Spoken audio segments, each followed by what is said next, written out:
Picture this. You wake up Monday morning, and before your feet even hit the floor, your mind is already racing. Work deadlines, relationship problems, financial stress, that conversation you need to have but keep avoiding. Your heart starts pounding, your chest feels tight, and you haven't even gotten out of bed yet. Sound familiar? Here's the thing most people don't realize. You're not broken. You're not weak. You're just human, living in a world that seems designed to steal your peace and drain your positivity. But what if I told you that buried deep within you is a switch, a secret key that can transform that storm in your mind into a calm, serene oasis? This isn't just another feel-good video with surface-level advice. Today, we're diving deep into 15 life-changing strategies that will rewire your brain, reshape your habits, and give you unshakable inner peace. These aren't just theories, they're battle-tested tools that have helped millions of people reclaim control of their mental and emotional state. By the end of this video, you'll have a complete toolkit for staying calm in chaos and radiating positivity, even when life tries to knock you down. So, grab a notebook, find a comfortable spot, and let's begin this transformation together. Chapter 1. The Paradox of Control. Here's something that might blow your mind. The harder you try to control everything in your life, the more out of control you actually feel. I know it sounds backwards, but stick with me on this. Most of us spend our entire lives trying to be the director of a movie where we're only meant to be the main character. We exhaust ourselves trying to control our jobs, our relationships, other people's opinions, the weather, traffic, the economy, even our own thoughts and emotions. But here's the brutal truth. The more energy you pour into controlling the uncontrollable, the more stressed, anxious, and overwhelmed you become. Think about the last time you were stuck in traffic. You probably felt your blood pressure rising, gripped the steering wheel tighter, maybe even honked your horn or changed lanes frantically. But did any of that actually make the traffic move faster? Of course not. You just made yourself miserable while sitting in the exact same traffic jam. Now imagine a different scenario. You're in that same traffic, but instead of fighting it, you take a deep breath and think, this is completely outside my control. I can use this time to listen to that podcast I've been meaning to catch up on, or practice some breathing exercises, or just enjoy a few minutes of quiet reflection. Same traffic, completely different experience. This is the paradox of control in action. True calmness doesn't come from controlling every detail of your life. It comes from understanding the difference between what you can influence and what you cannot. Let me share a simple but powerful exercise that will change how you approach every stressful situation. It's called the circle of influence. Imagine you're standing in the center of two circles. The inner circle represents everything you have direct control over: your thoughts, your actions, your reactions, your decisions, how you treat others, what you eat, how you spend your time. The outer circle represents everything outside your control: other people's choices, the past, the future, natural disasters, the economy, other people's opinions of you. Here's what most people do wrong. They spend 90% of their mental energy worrying about things in the outer circle while neglecting the inner circle where they actually have power. They stress about whether their boss likes them instead of focusing on doing excellent work. They worry about what might happen next year instead of making good choices today. They try to change their partner's personality instead of working on their own communication skills. But here's what happens when you flip this script. When you pour your energy into the inner circle, into what you can actually control, something magical occurs. your influence naturally expands. When you focus on being the best version of yourself, you positively impact everyone around you. When you control your reactions to difficult situations, you often influence how those situations unfold. When you stop trying to force outcomes and start focusing on your effort and attitude, better outcomes tend to follow. I learned this lesson the hard way during one of the most stressful periods of my life. I was working at a job where my boss was unpredictable. The company was going through major changes, and I felt like everything was falling apart. I spent months trying to predict what would happen next, attempting to influence decisions that weren't mine to make, and losing sleep over scenarios that might never occur. Then one day, I had a revelation. I drew those 2 circles on a piece of paper and honestly categorized everything I was worried about. I realized I was spending almost all my mental energy on things in the outer circle while completely neglecting the inner circle. So I made a decision. I would focus exclusively on what I could control, doing my job excellently, maintaining a positive attitude, building good relationships with colleagues, and preparing myself for whatever might come next. The result? Within 3 months, I was promoted. Not because I tried to control the outcome, but because I focused entirely on controlling my effort and attitude. The promotion wasn't even the best part. The best part was the peace I felt during those 3 months. Instead of living in constant anxiety about the future, I was present, focused, and genuinely calm. This principle applies to every area of life. In relationships, you can't control whether someone loves you back, but you can control how lovingly you treat them. In your career, you can't control whether you get promoted, but you can control the quality of work you produce. In your health, you can't control your genetics, but you can control your daily habits. The beautiful thing about this approach is that it's liberating. When you truly accept what's outside your control, you stop wasting energy fighting unwinnable battles. You stop lying awake at night replaying conversations you can't change or rehearsing scenarios that may never happen. You start sleeping better, thinking clearer, and feeling calmer. But here's the key. This isn't about becoming passive or giving up on your dreams. It's about channeling your energy where it can actually make a difference. It's about becoming strategically calm instead of randomly reactive. Chapter 2. The Gratitude Revolution. Now, I want to talk about gratitude, but not in the way you might expect.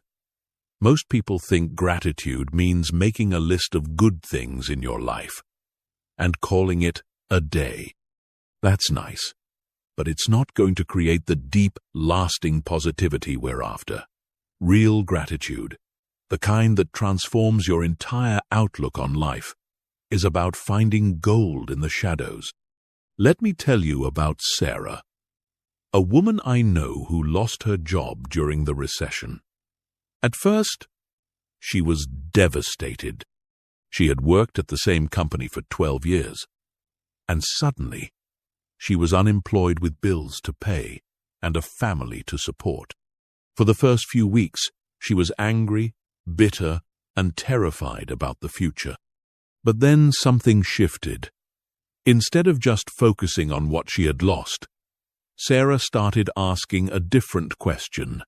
What can I be grateful for in this situation? It sounds crazy, right? Being grateful for losing your job? But here's what she discovered.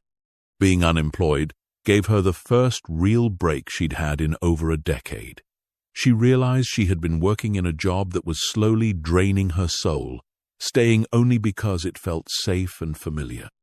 The forced break allowed her to reconnect with her family, rediscover interests she had abandoned, and honestly evaluate what she wanted from her career. 6 months later, Sarah launched her own consulting business doing work she was passionate about. 2 years after that, she was earning more than she ever had as an employee and working with clients she genuinely enjoyed. She told me, "Getting fired was the best thing that ever happened to me, but I never would have seen it that way if I hadn't learned to look for the hidden gifts in difficult situations." This is what I call revolutionary gratitude, the practice of finding value and meaning even in life's most challenging moments. It's not about pretending that bad things are good or ignoring real pain and difficulty. It's about training your brain to seek out the lessons, growth opportunities, and unexpected benefits that often accompany our struggles. Here's a simple but powerful way to start practicing this. Every evening, instead of just listing 3 things you're grateful for, challenge yourself with these 3 questions. What's one difficulty I faced today? And what did it teach me? What's one thing that didn't go as planned? And how might it have protected me or redirected me towards something better? What's one person who frustrated or challenged me today? And how did they help me practice patience, empathy, or strength? For example, instead of writing, "I'm grateful for my health," you might write, "I'm grateful for the headache I had this morning because it reminded me to drink more water and take better care of myself." Instead of "I'm grateful for my family," you might write, "I'm grateful for the argument I had with my teenager because it showed me that they feel safe enough to express their real feelings with me, and it reminded me to listen more and lecture less." This shift in perspective is incredibly powerful because it trains your brain to look for opportunity and meaning in every situation. When you practice revolutionary gratitude consistently, you develop what I call benefit, finding vision, the ability to spot the silver lining even in the darkest clouds. But here's where it gets really interesting. When you start looking for lessons and benefits in difficult situations, you actually start experiencing fewer situations as truly difficult. That traffic jam becomes an opportunity for quiet reflection. That criticism from your boss becomes valuable feedback for improvement. That rejection becomes redirection towards something better suited for you. I remember working with a client named Mark who was going through a difficult divorce. He was bitter, angry, and convinced that his life was ruined. During one of our sessions, I challenged him to find 3 things he could be grateful for about his divorce. He looked at me like I was insane. But over the following weeks, something remarkable happened. Mark started to see that his divorce was forcing him to become more independent and self-reliant. He was learning to cook, manage finances, and take care of himself in ways he never had before. He was also reconnecting with friends he had neglected during his marriage and rediscovering interests and hobbies he had abandoned. Most importantly, he was learning valuable lessons about communication, compromise, and what he really wanted in a relationship. 6 months later, Mark told me, "I'm not glad my marriage ended, but I'm grateful for who I'm becoming because of it." This is the power of revolutionary gratitude. It doesn't change what happens to you, but it completely transforms how you experience what happens to you. It turns you from a victim of circumstances into a student of life, constantly learning and growing from every experience. But revolutionary gratitude goes even deeper than finding lessons in difficulties. It's also about appreciating the ordinary moments that we usually take for granted. It's being grateful for the fact that you woke up this morning, that your heart is beating without you having to think about it, that you have access to clean water, that you can see the sky, that you have the ability to learn and grow. When you start noticing and appreciating these basic gifts of existence, it creates a foundation of contentment that's not dependent on external circumstances. You realize that you're already incredibly wealthy in ways that have nothing to do with money, incredibly fortunate in ways that have nothing to do with status or achievement. Chapter 3. The Art of Emotional Resetting. Your emotions are like the weather. They change constantly. They're often unpredictable, and while you can't control them completely, you can definitely learn to navigate them skillfully. The problem is, most people treat their emotions like they're permanent states rather than temporary experiences. Think about it this way. When you're angry, you think, "I am angry," as if anger is your identity. When you're sad, you think, "I am sad," as if sadness defines who you are. But what if I told you that you're not your emotions? You're the observer of your emotions. What if anger, sadness, fear, and frustration are just weather patterns passing through the sky of your consciousness? This shift in perspective, from being your emotions to observing your emotions, is the foundation of emotional resetting.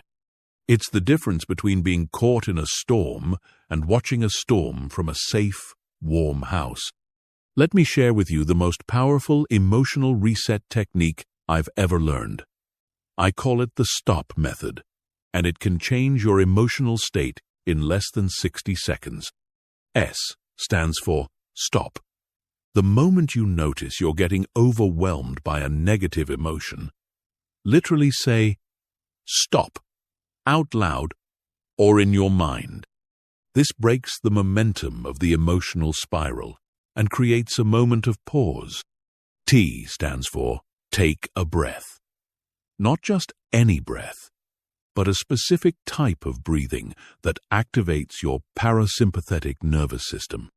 Breathe in slowly through your nose for 4 counts, hold for 4 counts, then exhale through your mouth for 6 counts. The longer exhale is key because it triggers your body's relaxation response. O stands for observe. Look at your emotion with curiosity rather than judgment. Instead of thinking, "I shouldn't feel this way," or "this is terrible," try thinking, "Isn't it interesting that I'm feeling angry right now?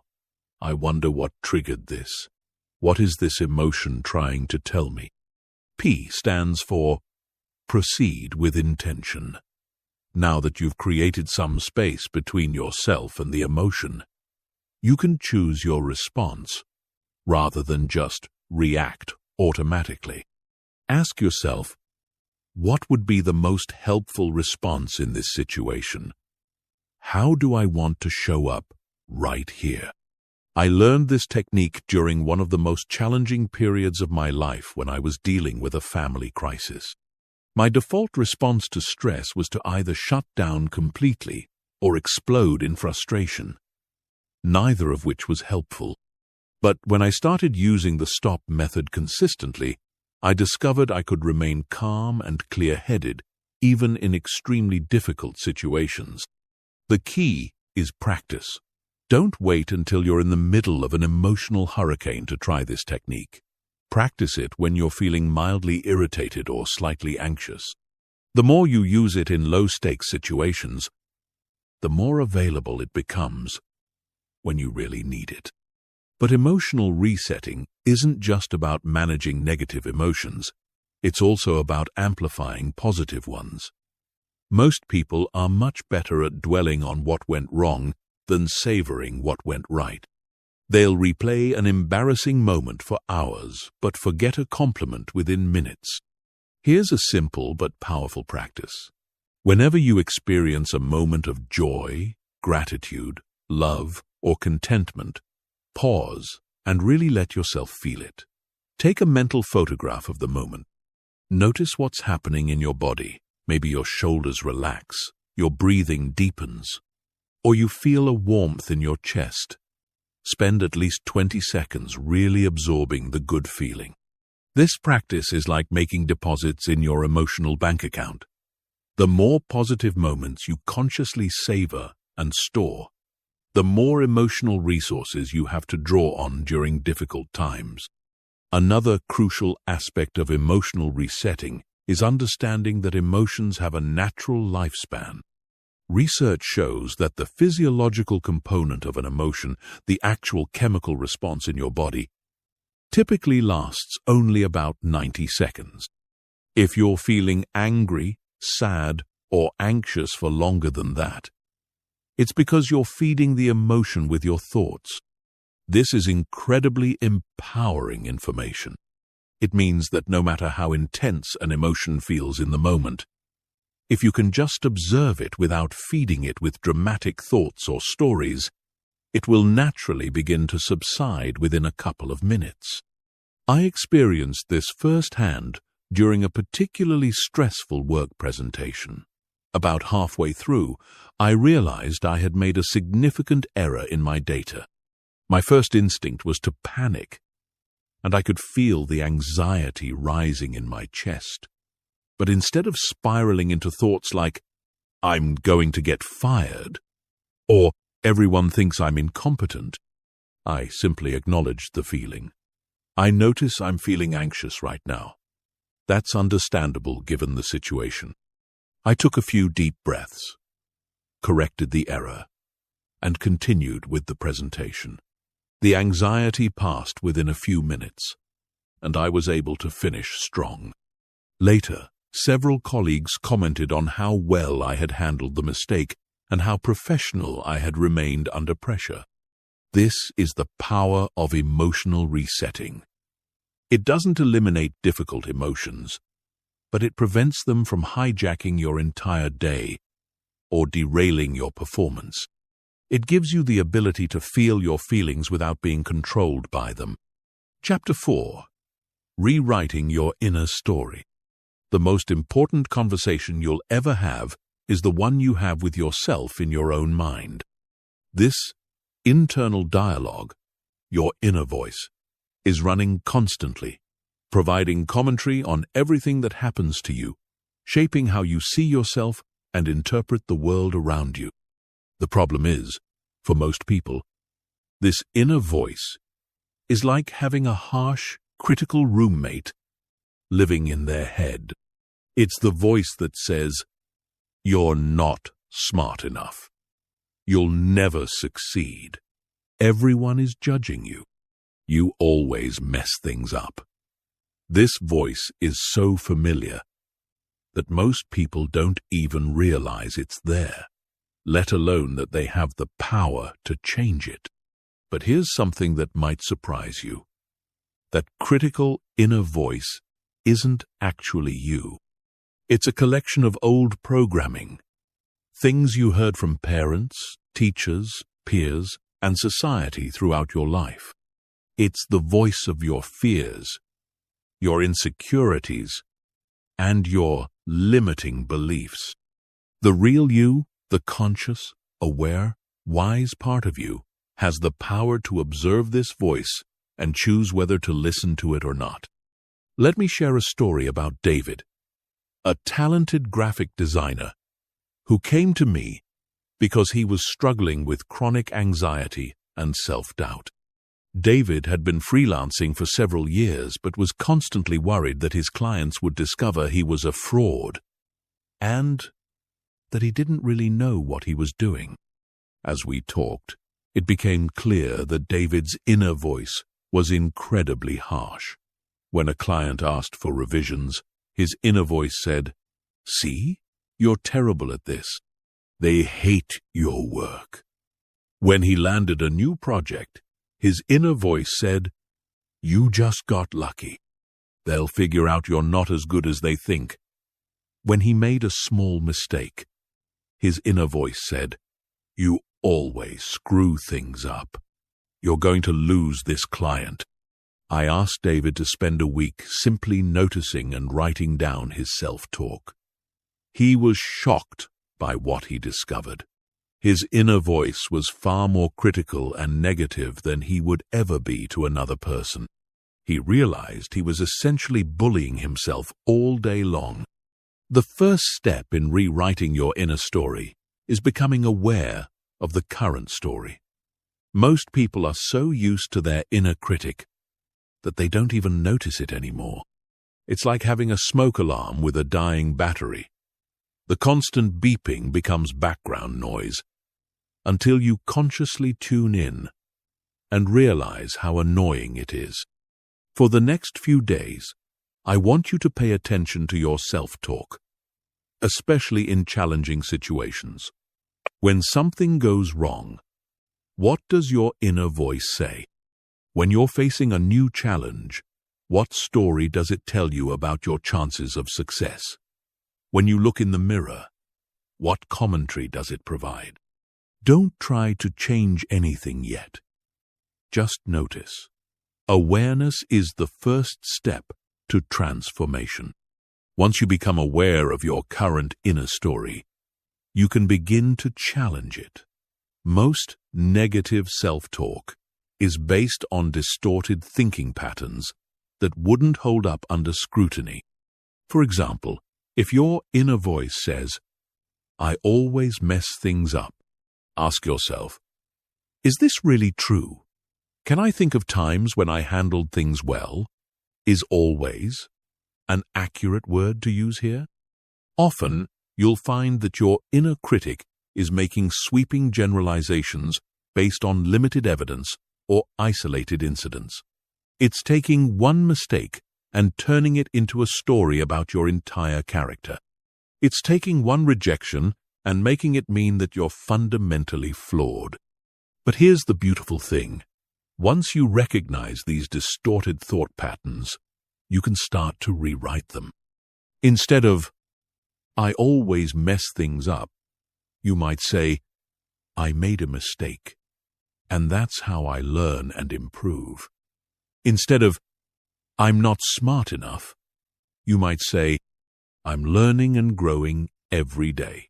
Instead of, "Everyone is judging me," you might say, "Most people are too busy with their own lives to judge me, and those who do judge me are revealing more about themselves than about me."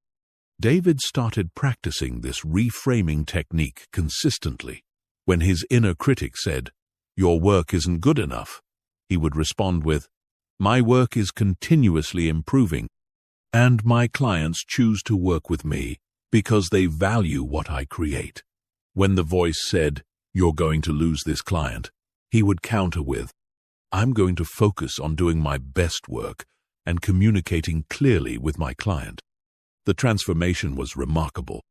Within a few months, David's anxiety decreased significantly, his confidence increased, and his business actually grew because he was no longer sabotaging himself with self-doubt. But rewriting your inner story goes beyond just challenging negative thoughts. It's also about consciously choosing to focus on empowering narratives about yourself and your life. Instead of seeing yourself as a victim of circumstances, you can choose to see yourself as someone who learns and grows from every experience. Instead of focusing on your weaknesses, you can choose to focus on your strengths and how you're developing them. One powerful technique is to write yourself a letter from your future self, the person you're becoming through all your growth and learning. What would that wise, confident, successful version of yourself say to you right now? What encouragement would they offer? What perspective would they share about your current challenges? This isn't about positive thinking or denial. It's about choosing stories that empower you rather than stories that diminish you. It's about becoming the author of your own narrative instead of letting old programming write your story for you. The inner voice that once criticized and doubted can become your greatest ally and supporter. It can become the voice that encourages you to take healthy risks, reminds you of your strengths during difficult times, and helps you learn and grow from every experience. Chapter 5. The Power of Present Moment Living. Here's a question that might surprise you. Where do you spend most of your mental time? If you're like most people, you're either reliving the past or rehearsing the future, but you're rarely fully present in the only moment that actually exists right now. Think about it. How much time do you spend replaying conversations from yesterday, rehashing old mistakes, or dwelling on things you wish you had done differently? How much mental energy goes into worrying about tomorrow's meeting, next month's bills, or what might happen if various scenarios play out? Meanwhile, life is happening right now. Your children are growing up right now. Opportunities are presenting themselves right now. Beauty is surrounding you right now. Joy is available right now. But if your mind is stuck in yesterday or racing toward tomorrow, you're missing all of it. This isn't just a philosophical concept. It has profound implications for your emotional well-being. Anxiety is almost always about the future, about things that haven't happened yet and may never happen. Depression is often about the past, about losses, regrets, and things that can't be changed. But peace, calm, and contentment, they exist only in the present moment. Let me share a story that illustrates this perfectly. I was working with a client named Jennifer, who was constantly stressed about her teenage daughter.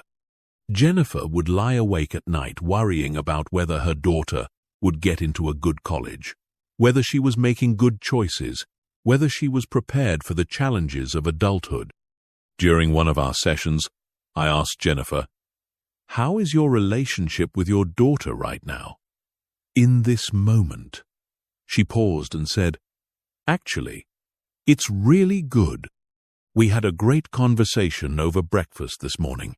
She's been more open lately, and I can see she's growing into a wonderful young woman." "So the problem isn't what's happening now," I said. "The problem is what might happen later." Jennifer realized she was so busy worrying about future scenarios that she was missing the opportunity to enjoy and strengthen her relationship with her daughter in the present.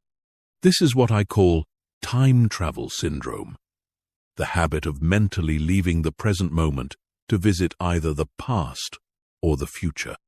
The irony is that the more time you spend worrying about the future, the less present you are to create the future you actually want. Present moment living isn't about being passive or ignoring planning and goal setting. It's about recognizing that all of your power exists in the present. You can't change the past from the past. You can only change your relationship to it from the present. You can't live in the future. You can only prepare for it from the present. Here's a simple but transformative practice that will anchor you in the present moment. The 5, 4, 3, 2, 1 technique. Whenever you notice your mind racing toward the future or getting stuck in the past, engage your senses to bring yourself back to now. Notice 5 things you can see around you right now. Really look at them. Their colors, shapes, textures. Notice 4 things you can touch. The temperature of the air on your skin, the texture of your clothes, the surface you're sitting on. Notice 3 things you can hear. Maybe it's traffic outside, the hum of an air conditioner, or the sound of your own breathing. Notice 2 things you can smell. Notice 1 thing you can taste. This simple exercise immediately brings you out of your head and into your body, out of time travel and into the present moment. It's like dropping an anchor in the sea of consciousness, giving you a stable point of reference in the here and now. Another powerful present moment practice is what I call single tasking meditation. Choose one routine activity: washing dishes, brushing your teeth, walking to your car, and do it with complete attention. Instead of letting your mind wander or multitasking, Bring full awareness to the sensory experience of what you're doing. When you're washing dishes, notice the temperature of the water, the feeling of the soap, the sound of the bubbles, the circular motion of your hands. When you're brushing your teeth, notice the taste of the toothpaste, the sensation of the bristles, the rhythm of the brushing motion. This might sound boring, but it's actually incredibly peaceful and grounding. You'll be amazed at how much more enjoyable even mundane activities become when you give them your full attention. But perhaps the most important aspect of present moment living is learning to appreciate what's already here. Most people are constantly focused on what's missing, what's wrong, or what needs to be different. They think, I'll be happy when I get that promotion, or I'll be content when I lose weight, or I'll relax when this stressful period is over. But happiness isn't a destination you arrive at. It's a way of traveling. Peace isn't something you achieve. It's something you access. Right now, in this moment, there are countless things to appreciate if you're willing to notice them. The sound of your own breathing, which means you're alive. The fact that you have a roof over your head and food to eat. The relationships in your life, imperfect as they may be. The amazing capacity of your mind to learn and grow. The simple miracle of your heart beating without you having to think about it. When you start to really see and appreciate what's already present in your life, gratitude becomes effortless, and contentment becomes your natural state. You realize you don't need anything to be different to experience peace right now. I learned this lesson during a particularly difficult period when I was dealing with financial stress, relationship problems, and uncertainty about my career direction. I was so focused on fixing all these problems that I was missing the good things that were happening simultaneously. One evening, I was sitting on my porch feeling overwhelmed and anxious about the future when I noticed the sunset. It was absolutely beautiful. Layers of pink and orange stretching across the sky. I realized I had been so caught up in my problems that I hadn't really looked at a sunset in months. As I sat there watching the sky change colors, I felt my anxiety melting away. None of my problems had changed, but something in me had shifted. I was present, I was aware, and I was connected to something larger than my temporary difficulties. That moment taught me that peace isn't the absence of problems, it's the presence of awareness. It's the ability to find stillness in the center of the storm, beauty in the midst of chaos, and gratitude even when life isn't going according to plan. Chapter 6. The Art of Self-Expression. One of the most overlooked causes of inner turmoil is the lack of authentic self-expression. When you constantly suppress your thoughts, feelings, creativity, and true nature to fit in or avoid conflict, you create internal pressure that eventually manifests as anxiety, depression, or explosive emotional outbursts.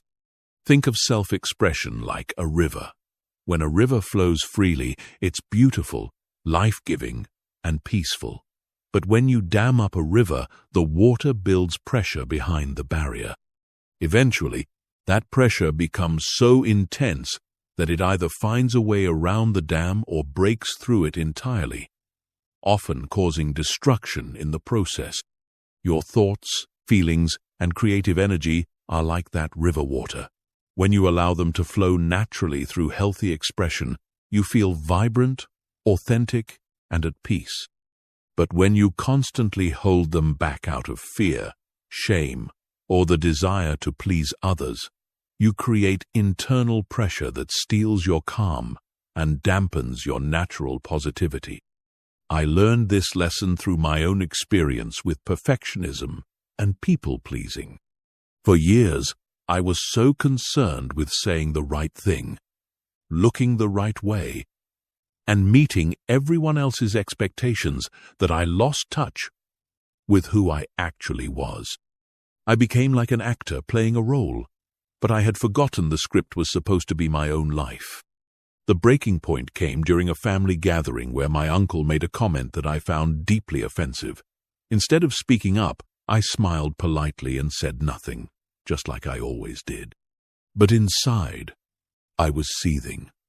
I spent the rest of the evening feeling angry, not just at my uncle, but at myself for not having the courage to express my true thoughts. That night, I realized I had been doing this my entire life, swallowing my words, suppressing my opinions, and hiding my authentic self to avoid potential conflict or rejection. No wonder I felt so anxious and disconnected all the time.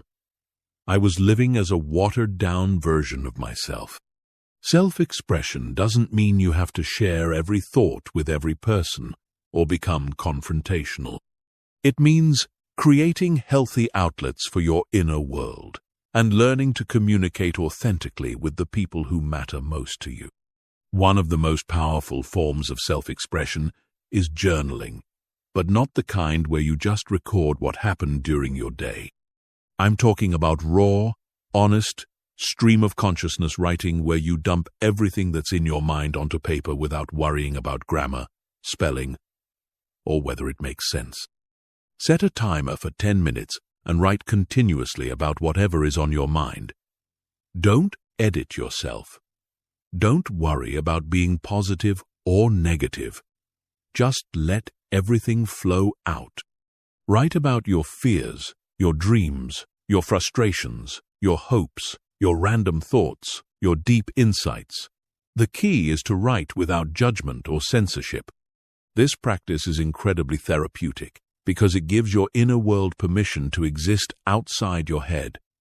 When you hold thoughts and feelings inside, they tend to loop and intensify. But when you express them externally, even if it's just on paper, they lose much of their emotional charge. Another profound form of self-expression is creativity. Every human being is creative, even if you don't think of yourself that way. Creativity isn't just about making art or music. It's about bringing something new into existence, whether that's a garden, a meal, a solution to a problem, or a way of arranging your living space. I once worked with a client named Maria who was going through a difficult divorce and felt like her life was falling apart. She had never considered herself creative, but I encouraged her to find some form of artistic expression as a way to process her emotions. Maria decided to try painting, even though she hadn't touched a paintbrush since elementary school. At first, she was frustrated because her paintings didn't look like anything recognizable, but I encouraged her to focus on the process rather than the product, to simply let her emotions flow through the colors and brushstrokes. What happened was remarkable. As Maria painted, she found herself releasing emotions she didn't even know she was carrying. Some paintings were dark and chaotic, reflecting her anger and confusion. Others were surprisingly light and hopeful, revealing parts of herself that were excited about starting fresh. The paintings themselves weren't masterpieces, but they served as a bridge between Maria's inner world and external reality. They gave her a way to express complex emotions that she couldn't put into words. More importantly, the act of creating helped her reconnect with a part of herself that she had neglected for years. Physical movement is another powerful form of self-expression. Your body holds emotions and energy, and sometimes the best way to release what's stuck inside is through movement. This doesn't mean you have to become a dancer or athlete.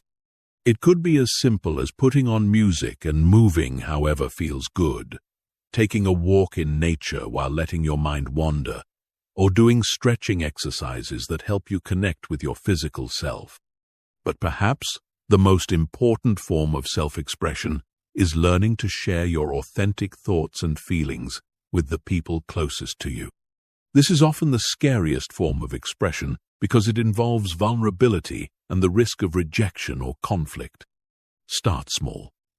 Practice sharing one genuine thought or feeling each day with someone you trust. It might be telling a friend that you appreciated something they did, expressing disagreement with a colleague in a respectful way, or letting your partner know about something that's been bothering you. The key is to express yourself from a place of authenticity rather than a desire to control outcomes.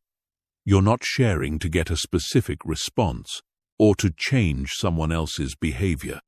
You're sharing because your thoughts and feelings matter and deserve to exist in the world. I remember the first time I told a friend that something they had said hurt my feelings. I was terrified they would get angry or defensive, but instead, they thanked me for being honest and apologized. They said they had no idea their comment was hurtful, and they appreciated knowing so they could be more thoughtful in the future.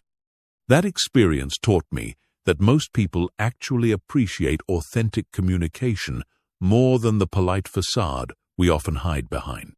When you express yourself genuinely, you give others permission to do the same, which creates deeper, more meaningful relationships. The beautiful thing about authentic self-expression is that it creates a positive feedback loop. The more you express your true self, the more comfortable you become with who you are. The more comfortable you are with yourself, the less you need others' approval to feel worthy. The less you need others' approval, the freer you become to express yourself authentically. This freedom from the constant need for external validation is one of the greatest sources of inner peace available to human beings. When you know that your worth isn't dependent on others' opinions, you can navigate life with a calm confidence that's unshakable. Chapter 7. The Forgiveness Revolution. If I told you there was one practice that could free you from years of emotional baggage, improve your relationships, reduce your stress levels, and dramatically increase your inner peace, would you be interested? That practice is forgiveness. But not the kind of forgiveness you might think. Most people misunderstand forgiveness. They think it means excusing bad behavior, letting people off the hook, or pretending that hurtful things didn't happen. They think forgiveness is something you do for other people, a gift you give to those who have wronged you. But here's the truth that will revolutionize your understanding. Forgiveness isn't about other people at all. Forgiveness is about setting yourself free from the prison of resentment, anger, and victimhood. It's about choosing your own peace over your desire for revenge or justice. When you hold on to anger and resentment, you're essentially taking poison and hoping the other person will get sick. You're allowing someone who hurt you in the past to continue hurting you in the present. Every time you replay the offense in your mind, every time you tell the story of how you were wronged, every time you fantasize about getting even, you're giving that person power over your emotional state. Let me share the story of how I learned this lesson. Several years ago, a business partner betrayed my trust in a way that cost me a significant amount of money and damaged my reputation in my industry. I was furious, hurt, and felt completely justified in my anger. For months, I carried this resentment like a heavy backpack. I would wake up thinking about what they had done, spend hours during the day planning how I might get revenge, or at least ensure they faced consequences for their actions. I told the story to anyone who would listen, each time feeling the anger fresh and raw. But gradually, I began to notice something troubling. My business partner seemed to be moving on with their life just fine while I was stuck in a constant state of anger and stress. They were sleeping peacefully while I was lying awake, replaying scenarios of confrontation. They were focusing on their future while I was trapped in the past. I realized that my resentment wasn't hurting them at all, it was only hurting me. I was the one paying the price for their mistake, not just financially, but emotionally and physically. My anger was affecting my other relationships, my work performance, and my overall quality of life. That's when I made a decision that felt counterintuitive but changed everything. I chose to forgive them.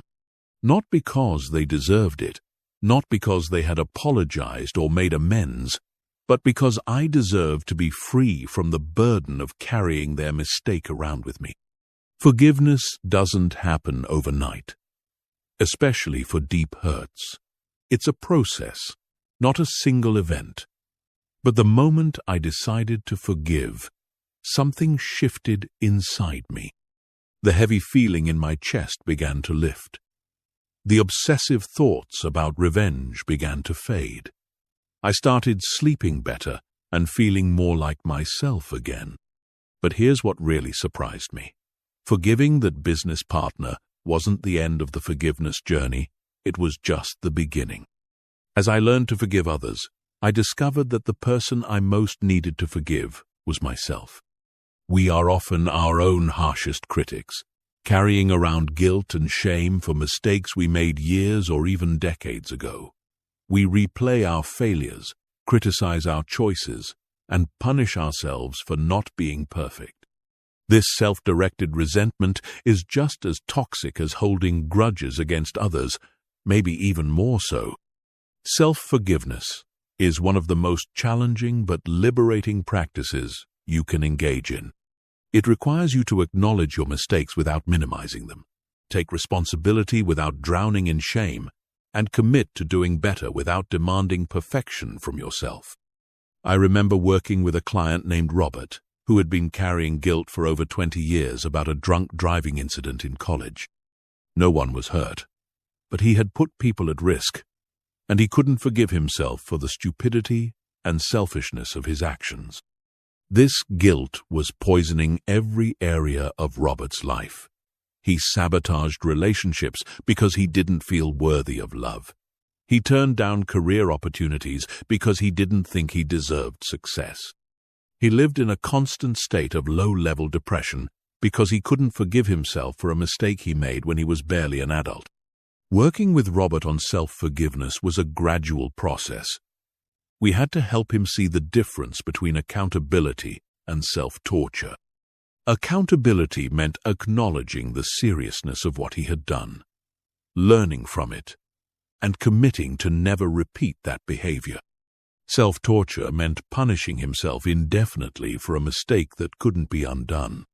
The breakthrough came when Robert realized that his refusal to forgive himself wasn't serving anyone. It wasn't making him a better person or preventing future mistakes. It was just keeping him stuck in shame and preventing him from contributing positively to the world. Once Robert forgave himself, he became passionate about drunk driving prevention. He started volunteering with organizations that educated young people about the dangers of impaired driving. He turned his mistake into a mission, using his guilt as fuel for positive action rather than self-destruction. This is one of the most beautiful aspects of forgiveness. It transforms pain into purpose. When you forgive others, you free yourself to love more fully. When you forgive yourself, you free yourself to become the person you're meant to be.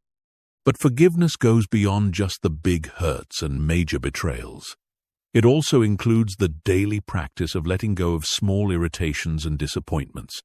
The driver who cut you off in traffic, the coworker who took credit for your idea, the friend who cancelled plans at the last minute. These minor offenses can accumulate and create a background level of resentment that steals your peace. Practice forgiveness in real time throughout your day.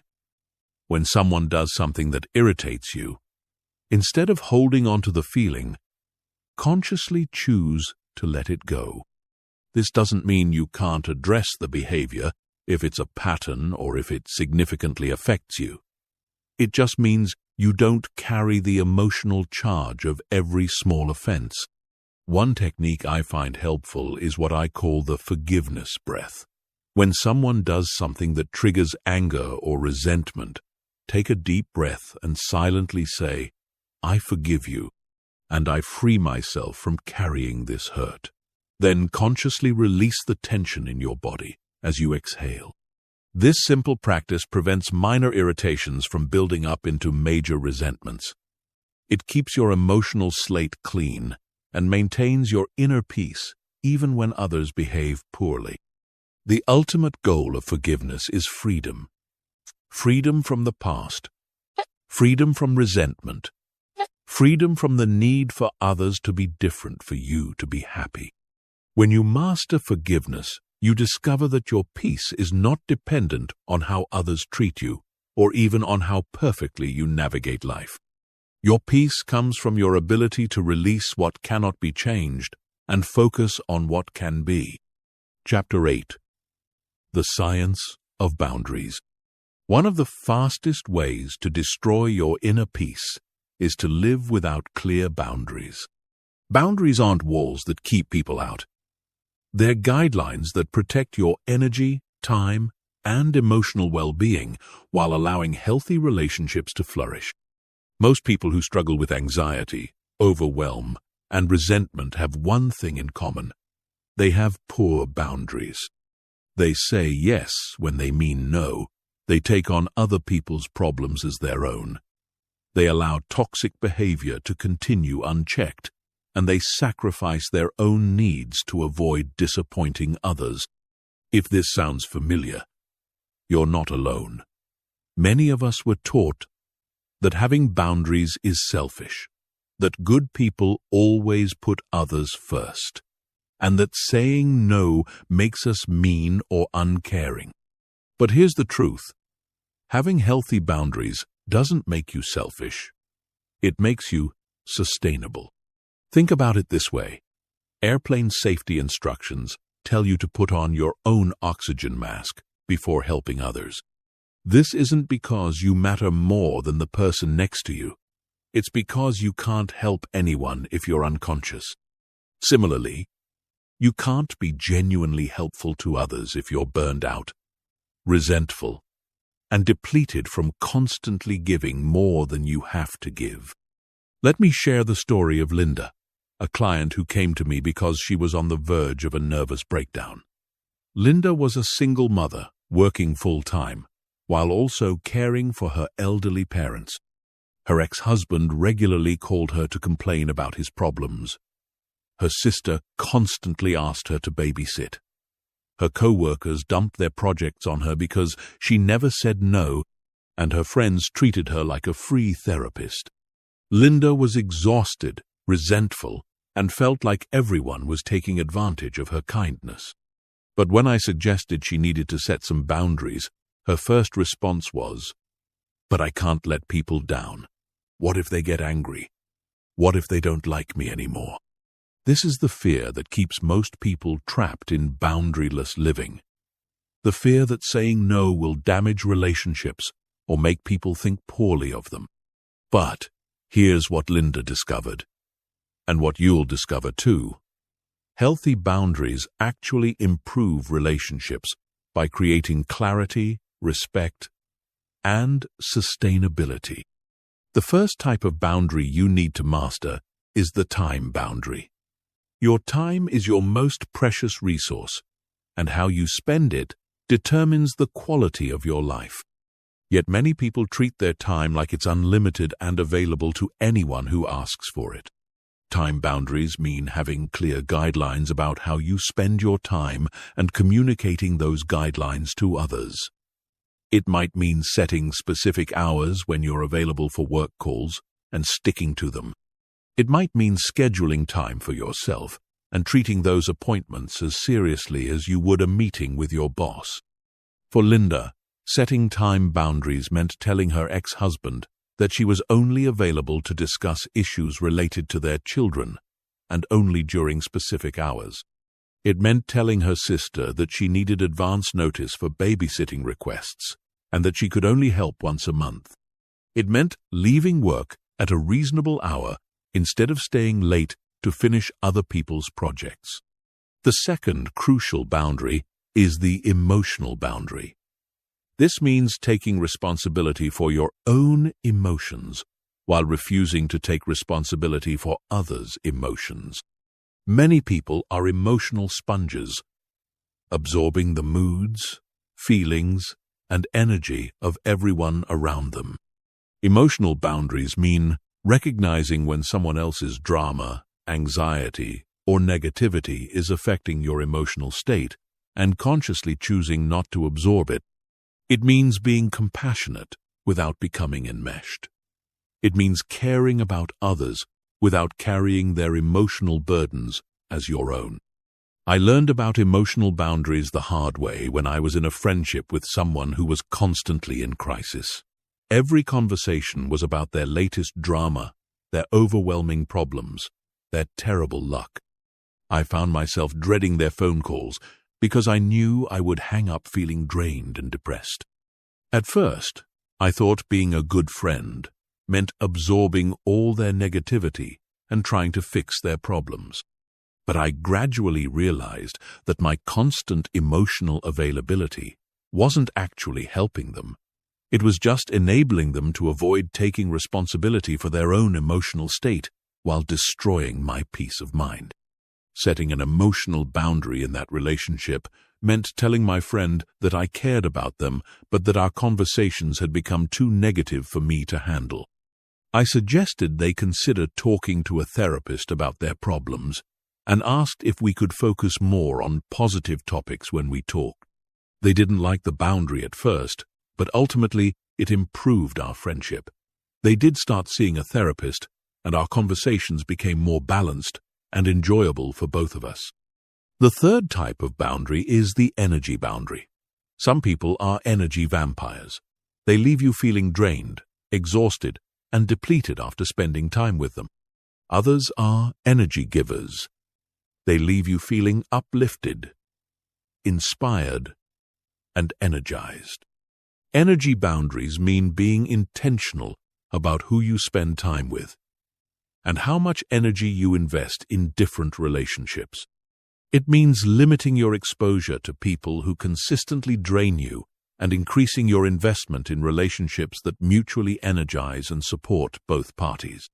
This doesn't mean you cut off everyone who's going through a difficult time or who needs support. It means recognizing the difference between temporary situations where someone needs extra help and chronic patterns where someone consistently takes more than they give. The fourth boundary is the boundary around your values and beliefs. This means being clear about what you stand for and not compromising your integrity to please others or avoid conflict. It means expressing your opinions respectfully but clearly when appropriate, and not pretending to agree with things you fundamentally disagree with. Value boundaries might mean declining to participate in gossip, even if everyone else is doing it. It might mean speaking up when someone makes a comment that conflicts with your core beliefs. It might mean choosing not to attend events or participate in activities that violate your principles. Setting boundaries isn't a one-time event. It's an ongoing practice that requires consistency and courage. People will test your boundaries, especially at first. They might get angry, try to guilt you, or attempt to negotiate your limits. This is normal and doesn't mean your boundaries are wrong. The key is to remain calm, kind, and consistent. You don't need to justify your boundaries or convince anyone that they're reasonable.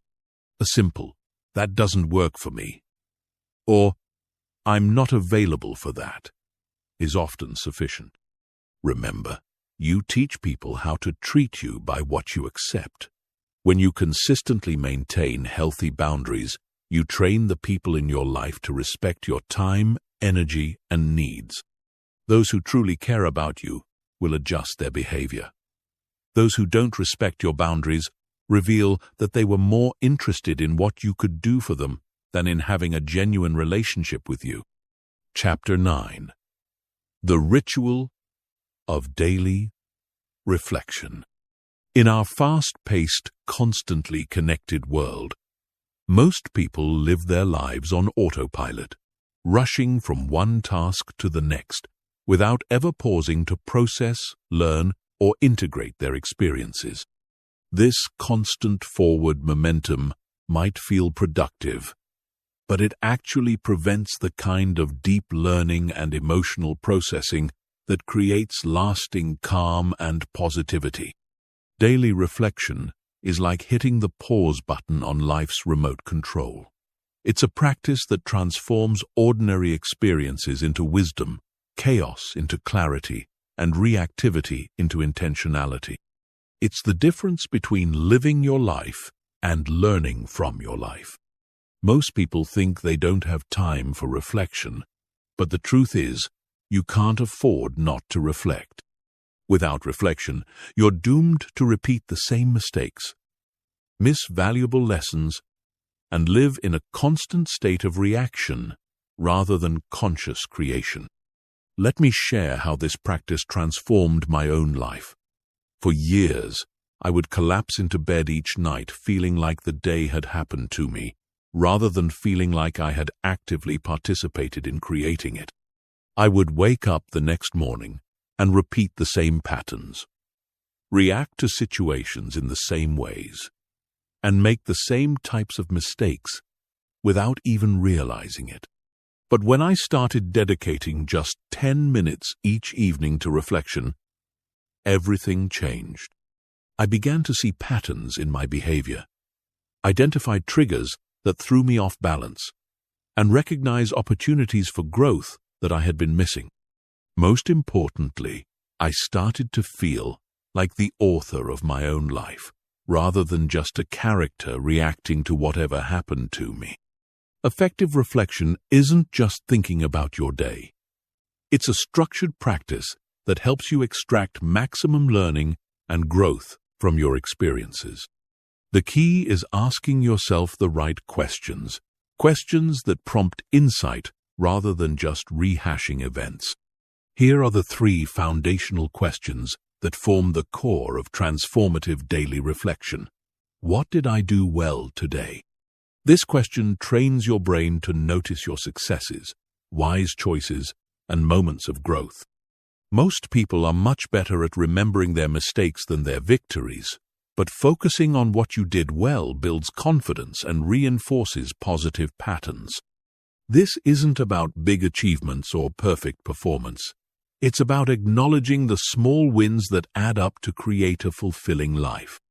Maybe you chose to respond calmly in a stressful situation instead of reacting emotionally.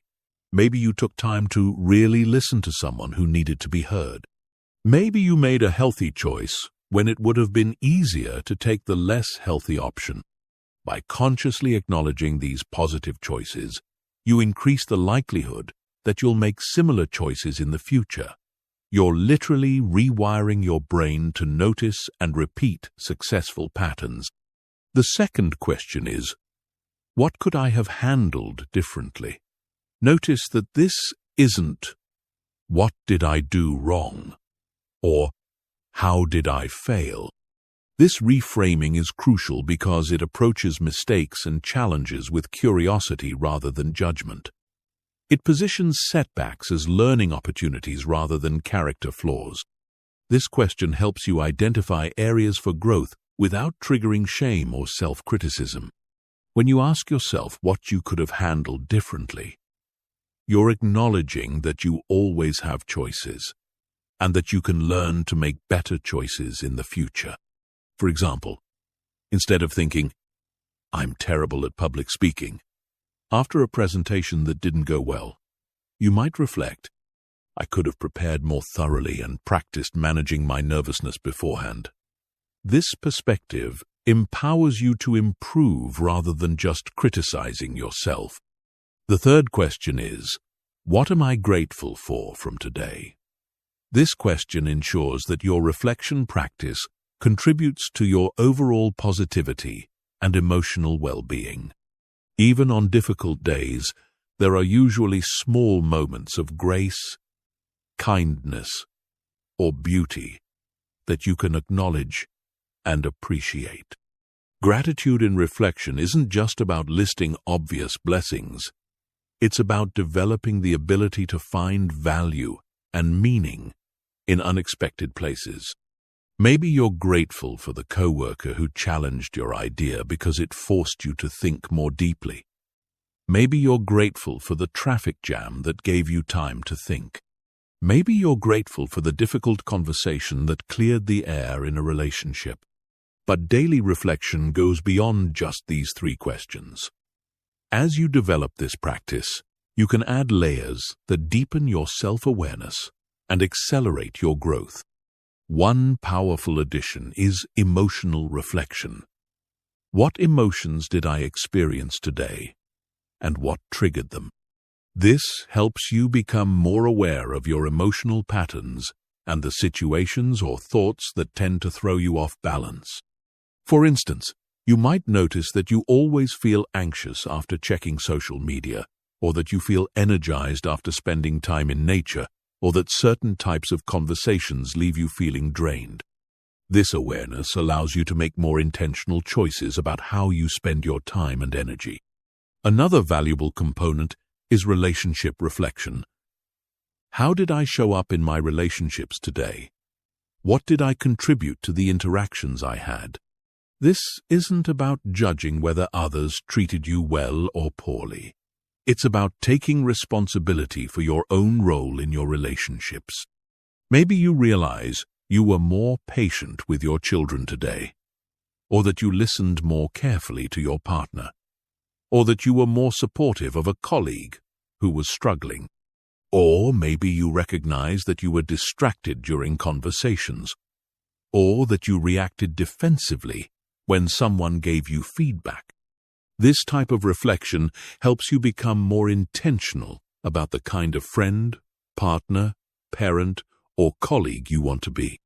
It transforms relationships from things that happen to you into relationships you actively create and nurture.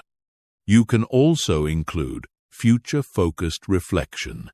Based on what I learned today, how do I want to approach tomorrow? This connects your reflection to action, ensuring that insights translate into changed behavior.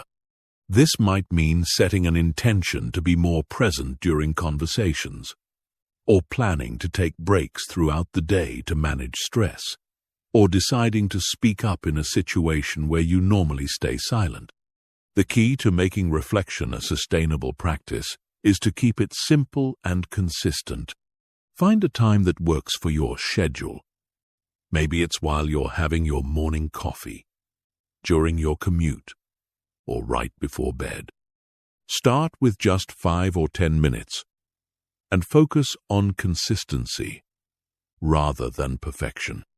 You might choose to reflect silently, write in a journal, or even record voice memos to yourself. The format matters less than the consistency and the quality of attention you bring to the practice. Over time, you'll find that daily reflection creates a positive feedback loop. The more you reflect, the more conscious you become during your daily experiences. The more conscious you become, the better choices you make. The better choices you make, the more positive experiences you have to reflect on. Chapter 10. Building Mental Resilience. Life will test you. This isn't pessimism, it's reality. You will face setbacks, disappointments, losses, and challenges that shake you to your core.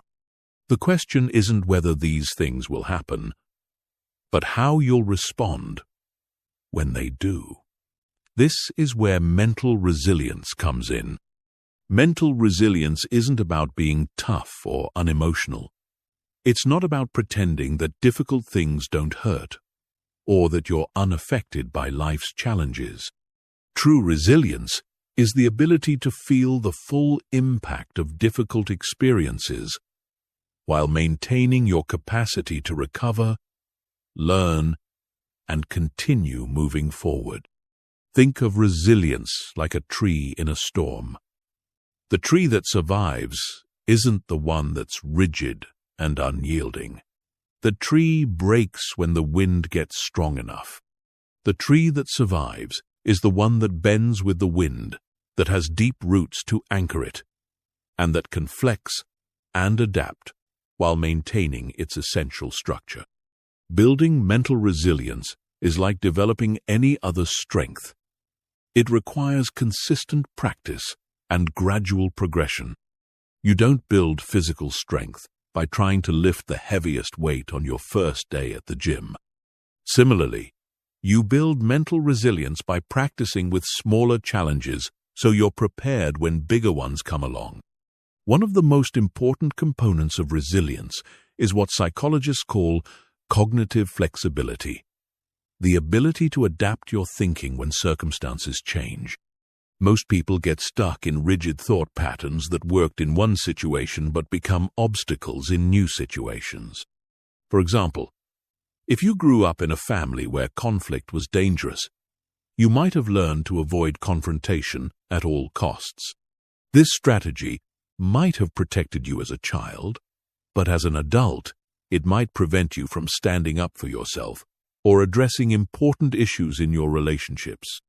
Cognitive flexibility means recognizing when old patterns are no longer serving you and developing new ways of thinking and responding.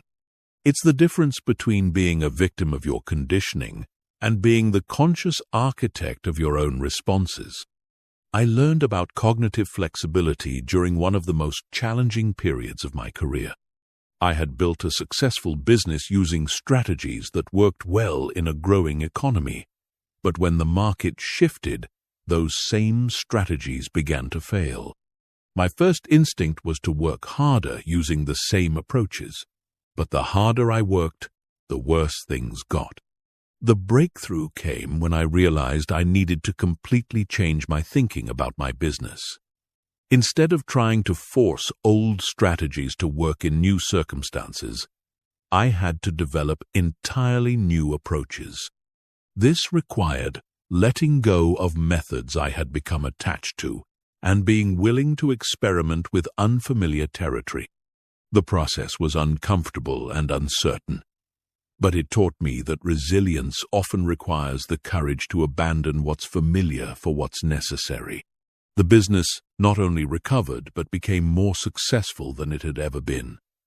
And I learned that I was capable of adapting to changes that initially seemed overwhelming. Another crucial element of resilience is what I call meaning-making ability. The capacity to find purpose and significance even in difficult experiences. Viktor Frankl, a Holocaust survivor and psychiatrist, observed that the prisoners who survived the concentration camps weren't necessarily the physically strongest, but those who were able to find meaning in their suffering. This doesn't mean you should be grateful for traumatic experiences or pretend that bad things are actually good. It means developing the ability to extract value, learning, or purpose from even the most challenging circumstances. When you can find meaning in difficulty, it transforms from something that happens to you into something that contributes to your growth, wisdom, or ability to help others. This shift in perspective doesn't eliminate the pain, but it prevents the pain from being purely destructive. A powerful practice for building meaning-making ability is the legacy question. How might this experience, as difficult as it is, prepare me to help others who face similar challenges? Or, what strengths is this situation calling me to develop that I might not have discovered otherwise? I once worked with a woman named Sarah, who was devastated by a miscarriage. The loss was heartbreaking, and the grief seemed unbearable. But over time, Sarah was able to find meaning in her experience by becoming a support person for other women going through pregnancy loss. Her own pain gave her a deep empathy and understanding that allowed her to help others in ways that someone who hadn't experienced that loss simply couldn't. This didn't make the miscarriage worth it or eliminate her grief, but it transformed a purely painful experience into something that also contributed to healing and connection for others. Building resilience also requires developing what psychologists call emotional regulation skills, the ability to experience intense emotions without being overwhelmed or controlled by them. This goes back to the emotional resetting techniques we discussed earlier, but at a deeper level. Emotional regulation isn't about suppressing feelings or pretending to be positive when you're not. It's about learning to surf emotional waves rather than being knocked over by them. It's about recognizing that emotions, no matter how intense, are temporary experiences that will pass if you don't feed them with catastrophic thoughts. One of the most powerful emotional regulation techniques is called emotional labeling. When you're experiencing a strong emotion, simply naming it accurately can reduce its intensity and give you more space to choose your response. Instead of thinking, "I feel terrible," try to be more specific. "I'm feeling anxious about this presentation," or "I'm feeling disappointed about not getting that job," or "I'm feeling overwhelmed by all these demands on my time." This simple practice activates the logical part of your brain and reduces the emotional hijacking that prevents clear thinking. Resilience also requires building what I call recovery rituals, specific practices that help you bounce back more quickly from setbacks and challenges. These are different for everyone, but they typically include elements that restore your physical energy, emotional balance, and mental clarity. Your recovery rituals might include physical activities like exercise or time in nature, creative outlets like music or art, social connections with supportive people, spiritual practices like meditation or prayer, or simple comfort activities like reading or taking a warm bath. The key is to identify what actually helps you recover and to use these practices proactively rather than waiting until you're in crisis.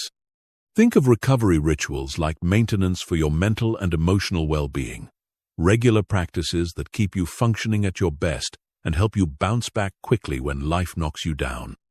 Perhaps most importantly, building resilience requires accepting that struggle is a normal part of the human experience, not a sign that something is wrong with you or your life. Our culture often promotes the illusion that life should be easy and comfortable, that if you're doing things right, you shouldn't face significant challenges. But this expectation actually makes you less resilient because it makes you interpret normal life difficulties as evidence of failure or inadequacy. When you accept that challenges are an inevitable part of growth and that your worth isn't determined by how smoothly your life goes, you develop the emotional strength to handle whatever comes your way. Resilience isn't built overnight, and it's not a destination you arrive at once and for all. It's an ongoing practice of developing the mental, emotional, and spiritual resources that allow you to not just survive life's challenges, but to emerge from them stronger, wiser, and more compassionate than before. Chapter 11. The Power of Visualization. Your mind is the most powerful creative tool you possess, but most people use it like a broken television stuck on the horror channel. They spend their mental energy visualizing worst-case scenarios, replaying past failures, and imagining all the ways things could go wrong. But what if I told you that this same mental faculty could be your greatest ally in creating calm, positivity, and success? Visualization isn't wishful thinking or fantasy. It's a scientifically proven technique that programs your subconscious mind, primes your nervous system for success, and literally rewires your brain to recognize and create the outcomes you desire. When you visualize effectively, you're essentially rehearsing success in your mind, making it more likely to occur in reality. The reason visualization works so powerfully is that your brain doesn't know the difference between a vividly imagined experience and a real one. When you imagine yourself handling a challenging situation with calm confidence, your brain creates the same neural pathways as if you had actually done it. This mental rehearsal prepares you to respond skillfully when similar situations arise in real life. Athletes have been using visualization for decades to improve their performance. Olympic swimmers visualize every stroke of their races. Professional golfers mentally rehearse their swings before important shots. Basketball players visualize successful free throws before stepping up to the line. These aren't just feel-good exercises, they're proven methods for programming the mind and body for peak performance. But visualization isn't just for athletes. You can use this same technique to program yourself for calm responses to stress, positive interactions with difficult people, successful presentations at work, or any other outcome you want to create in your life. Let me share how visualization transformed my own relationship with public speaking. For years, I was terrified of speaking in front of groups. My heart would race, my palms would sweat, and my mind would go blank whenever I had to present to more than a few people. The fear was so intense that I would spend weeks beforehand imagining all the ways the presentation could go wrong. Then I learned about visualization and decided to flip the script. Instead of mentally rehearsing disaster, I began spending 10 minutes each day visualizing myself giving presentations with calm confidence. I imagined walking into the room, feeling relaxed and prepared. I visualized making eye contact with the audience, speaking clearly and engagingly, and receiving positive feedback afterwards. At first, these visualizations felt forced and unrealistic. But I continued the practice consistently, and gradually, something shifted. When the day of my next presentation arrived, I felt calmer than I had in years. During the presentation, I found myself naturally doing many of the things I had visualized, making eye contact, speaking clearly, even enjoying the interaction with the audience. That experience taught me that visualization isn't about creating false confidence or denying real challenges.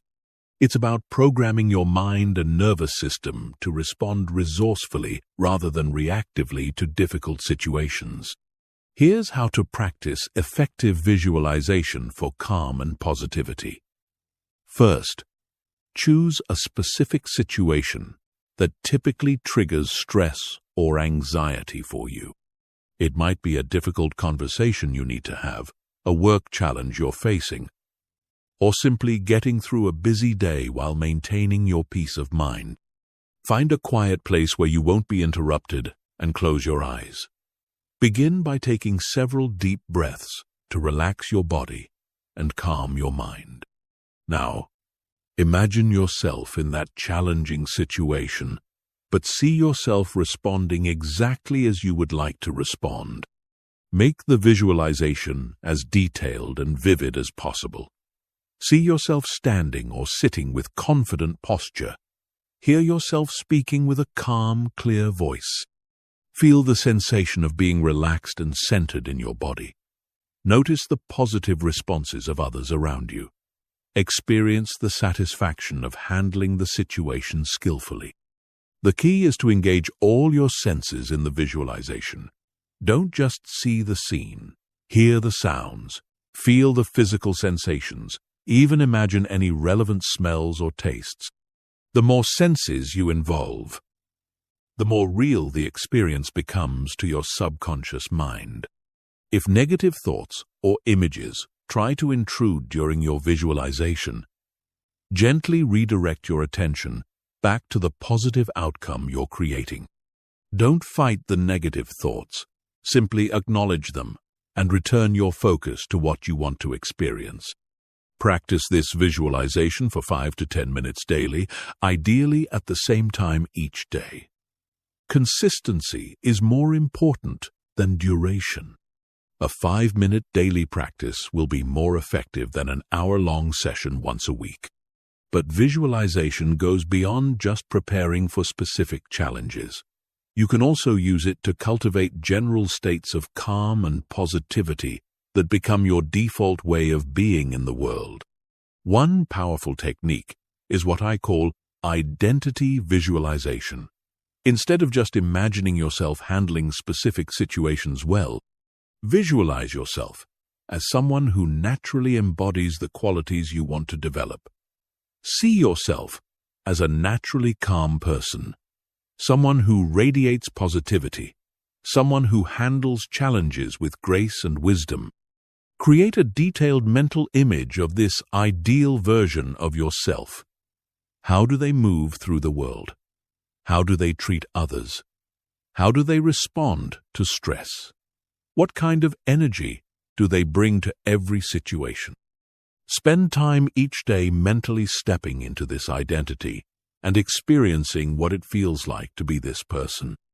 I worked with a client named Jennifer who struggled with chronic anxiety and negative thinking. She began practicing identity visualization, imagining herself as someone who was naturally peaceful and optimistic.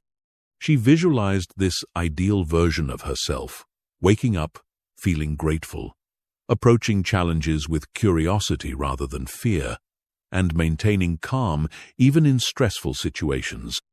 Over time, Jennifer began to notice that she was naturally becoming more like the person she was visualizing.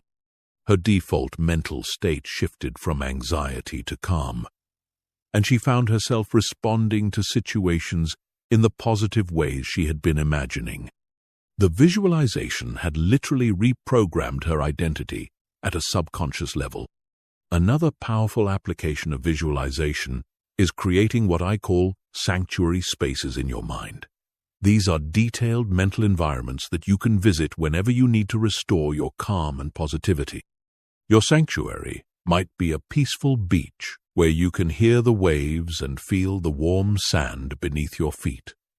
It might be a cozy cabin in the mountains surrounded by tall trees and fresh air. It might be a beautiful garden filled with flowers and the sound of birds singing. The key is to create a space that feels completely safe, peaceful, and restorative to you. Spend time developing the details of your sanctuary. What does it look like? What sounds do you hear? What does the air smell like? What's the temperature? Are there any special objects or features that make this space meaningful to you? Once you've created this mental sanctuary, you can visit it whenever you need a moment of peace. If you're feeling overwhelmed at work, take 2 minutes to close your eyes and mentally transport yourself to your sanctuary. If you're lying in bed with racing thoughts, spend some time in your peaceful mental space before sleep. This technique is particularly powerful because it gives you a reliable way to access calm and positivity regardless of your external circumstances. Your sanctuary is always available to you, no matter where you are or what's happening around you. Visualization can also be used to release negative emotions and energy. If you're carrying anger, sadness, or stress, you can visualize these emotions as dark energy leaving your body. Imagine the negative energy flowing out through your breath, dissolving into light, or being absorbed harmlessly by the earth. Some people find it helpful to visualize negative emotions as objects that they can release. You might imagine anger as a heavy stone that you place on the ground and walk away from. You might visualize sadness as gray clouds that you allow to float away. You might see stress as muddy water that you wash off in a clear, cleansing stream. The beauty of visualization is that it's completely under your control. In your mental world, you can create any outcome, embody any quality, and access any resource you need. This isn't escapism, it's mental training that prepares you to bring these same qualities and outcomes into your real-world experiences. Remember, your mind is constantly creating images and scenarios anyway. The question is whether you're going to let it run wild with fearful fantasies and worst-case scenarios, or whether you're going to consciously direct it toward the outcomes and experiences you actually want to create. Chapter 12. The Discipline of Daily Habits. The quality of your life is determined by the quality of your daily habits. This might sound overly simple, but it's profoundly true. Every thought you think repeatedly, every action you take consistently, and every choice you make habitually is literally shaping your brain, your body, and your life experience. Most people underestimate the power of small, consistent actions because the results aren't immediately visible. They're looking for dramatic transformations that happen overnight. But real change occurs through the compound effect of tiny improvements repeated consistently over time. Think about it this way.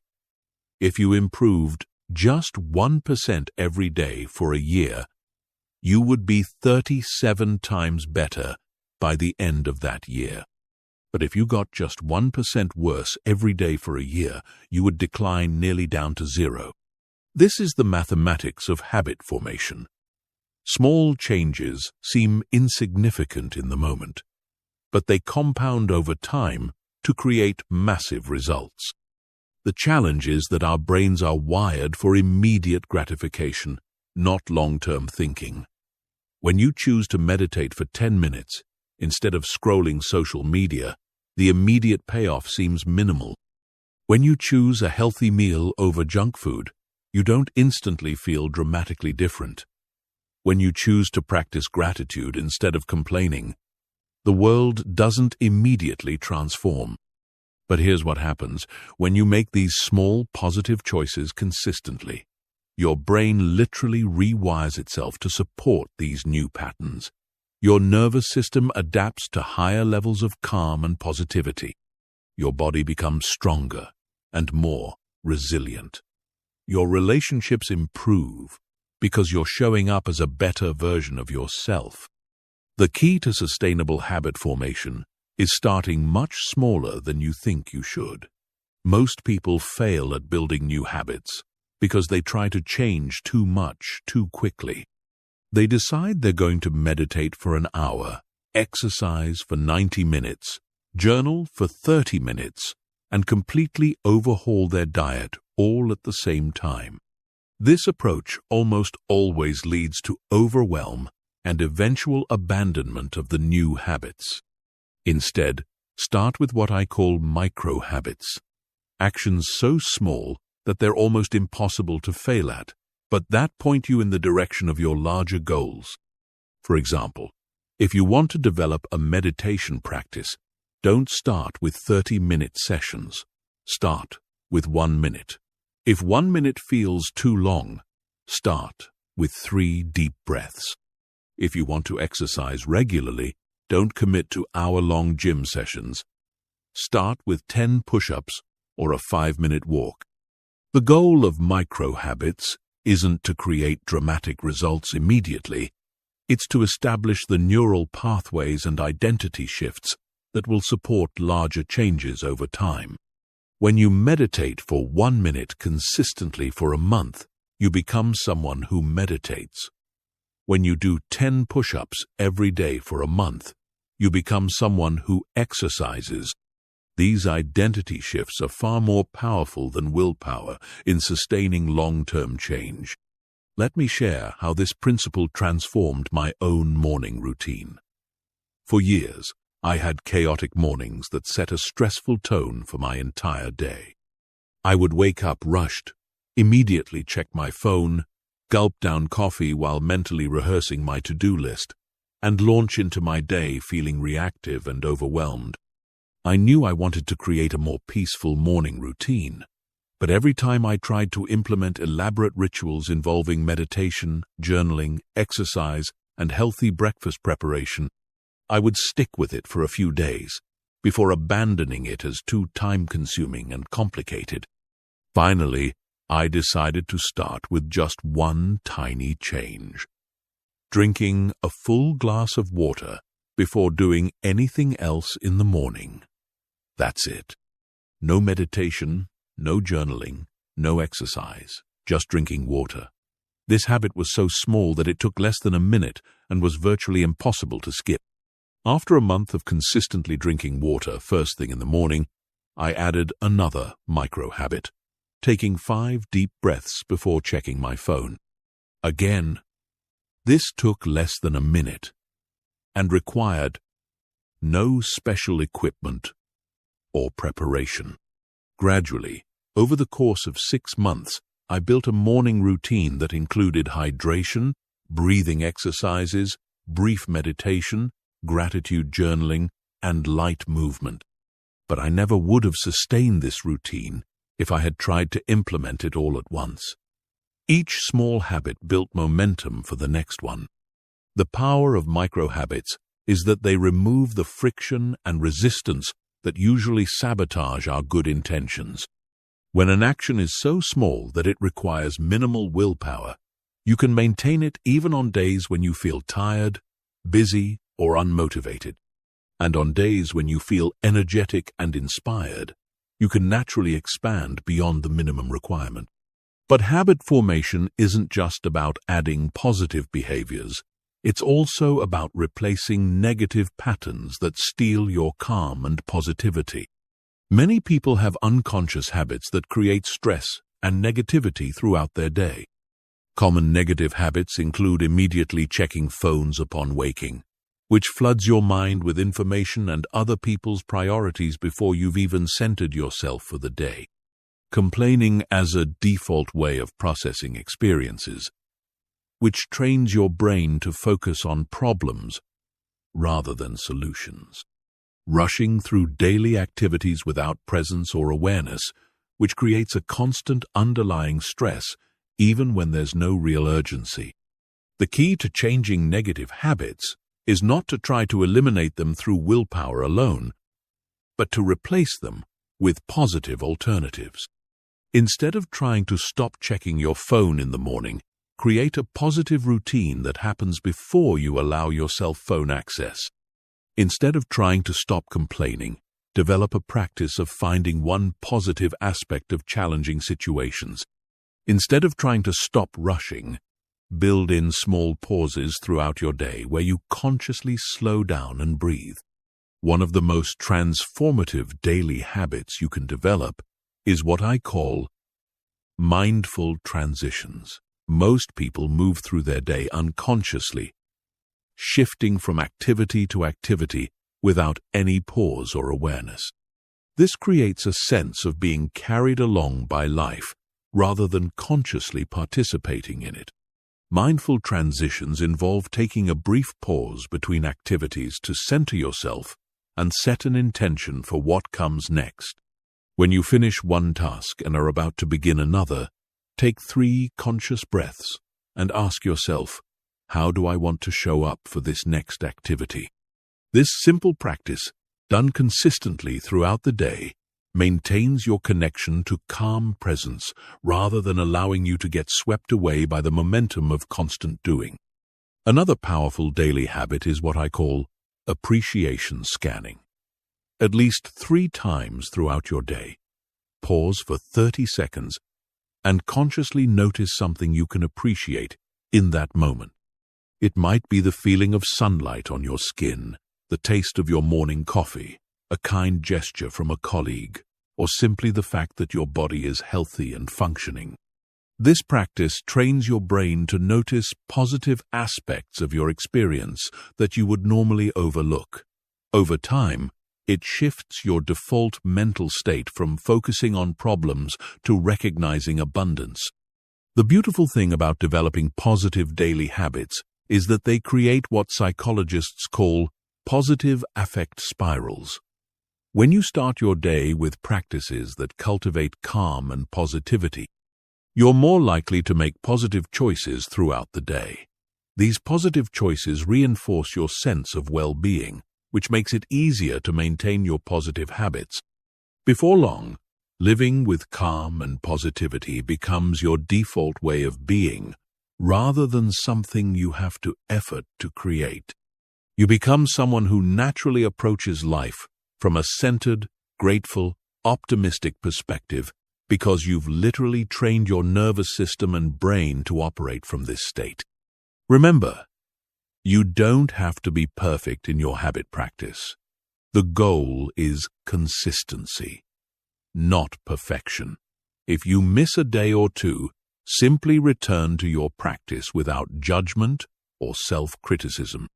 The compound effect of positive habits is so powerful that small imperfections in execution don't derail the overall benefits. Chapter 13. The Art of Letting Go. One of the greatest sources of inner turmoil is our tendency to hold on to things that are meant to flow through our lives rather than stick to them. We grip tightly to past hurts, future worries, other people's opinions, outcomes we can't control, and versions of ourselves that no longer serve us. This mental and emotional clinging creates suffering and prevents us from experiencing the natural peace that emerges when we learn to let go. Letting go isn't about giving up or becoming passive.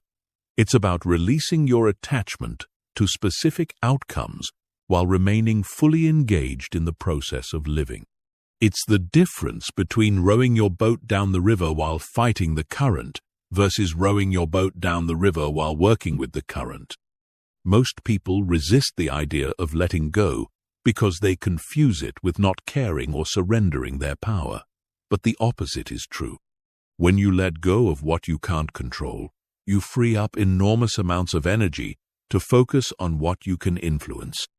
When you release attachment to specific outcomes, you become more effective at creating positive outcomes because you're not paralyzed by the fear of failure. Let me share a story that illustrates the power of letting go.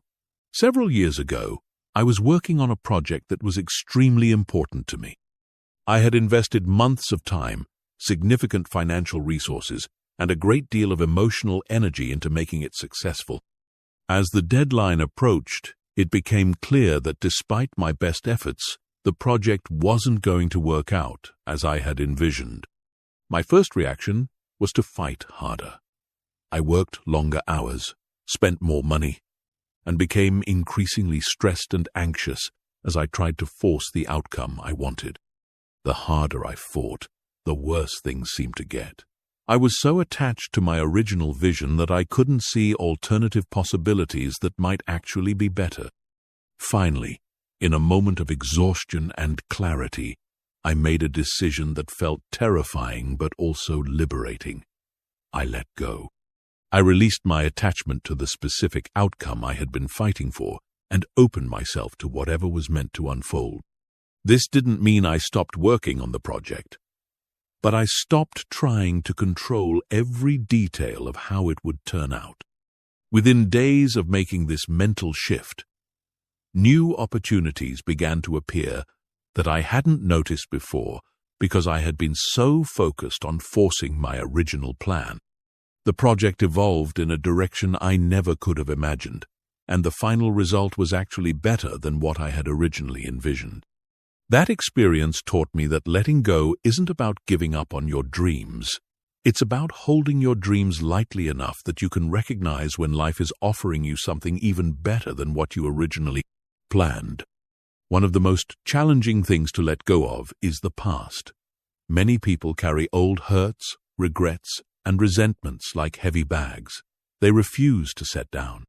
They replay conversations they wish had gone differently, obsess over opportunities they missed, and punish themselves for mistakes they made years or even decades ago. But here's the truth about the past. It exists only in your memory. Every moment you spend reliving past events is a moment you're not present for the opportunities and experiences available right now. Every ounce of energy you pour into wishing the past were different is energy that could be used to create a better present and future.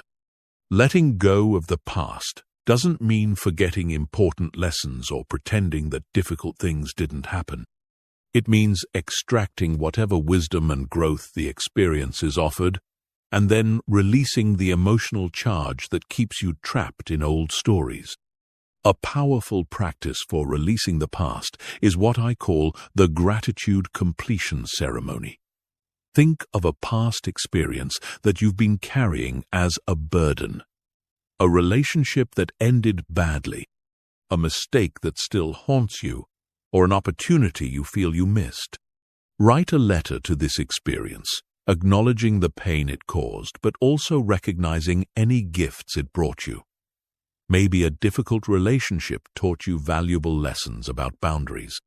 Maybe a professional failure redirected you towards something better suited to your talents. Maybe a health challenge helped you appreciate your body and prioritize self-care. End the letter by thanking the experience for whatever it taught you, and then ceremonially release it. You might burn the letter, bury it in your garden, or simply tear it up and throw it away. The physical act of release helps your subconscious mind understand that you're truly letting go. Just as challenging as releasing the past is letting go of anxiety about the future. Your mind is constantly generating scenarios about what might happen, most of which never actually occur. This mental time travel into imaginary futures robs you of peace and presence while providing no real benefit. Letting go of future anxiety doesn't mean failing to plan or prepare responsibly. It means distinguishing between productive planning and unproductive worry. Productive planning involves taking concrete actions to influence outcomes you care about. Unproductive worry involves mentally rehearsing scenarios you can't control or spending emotional energy on events that may never happen. When you notice your mind spinning stories about future disasters, gently bring your attention back to the present moment by asking yourself, what action can I take right now to influence this situation positively? If there's an action you can take, take it. If there isn't, consciously release the worry and redirect your attention to what's actually happening in your life right now. Another area where letting go is crucial is in your relationships with other people. Many people exhaust themselves trying to control how others think, feel, and behave. They take responsibility for other people's emotions, try to manage other people's choices, and feel personally responsible when others make decisions they disagree with. But here's a fundamental truth about relationships. You can only control your own thoughts, feelings, and actions. Every moment you spend trying to change someone else is a moment you're not spending on becoming the best version of yourself. Every ounce of energy you pour into managing other people's choices is energy that could be used to make better choices yourself. Letting go in relationships means loving people without trying to control them. It means expressing your needs and boundaries clearly while accepting that others have the right to respond however they choose. It means offering support and guidance when asked, while recognizing that other people's problems are not yours to solve. This doesn't mean becoming indifferent or uncaring. It means caring deeply while holding lightly. It means being willing to influence through your example, rather than demanding change through your words or emotional pressure. Perhaps the most profound letting go involves releasing outdated versions of yourself. As you grow and evolve, old aspects of your identity become like clothes that no longer fit. The person you were 5 years ago, with their fears, limitations, and coping strategies, may no longer serve who you're becoming. Many people resist this kind of personal evolution because their identity feels like the one stable thing in a constantly changing world.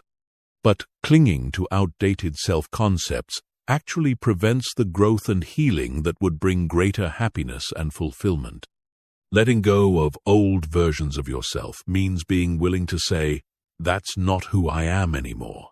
Maybe you used to be someone who never spoke up in groups, but you've developed confidence and want to contribute more.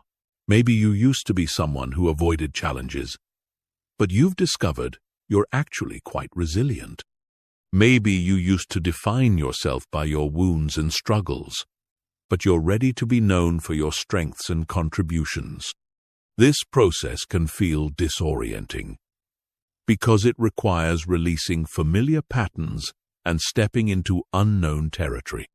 But it's also incredibly liberating because it frees you from the prison of limiting self-concepts and allows you to become who you're truly meant to be. The practice of letting go is ongoing, not a one-time event.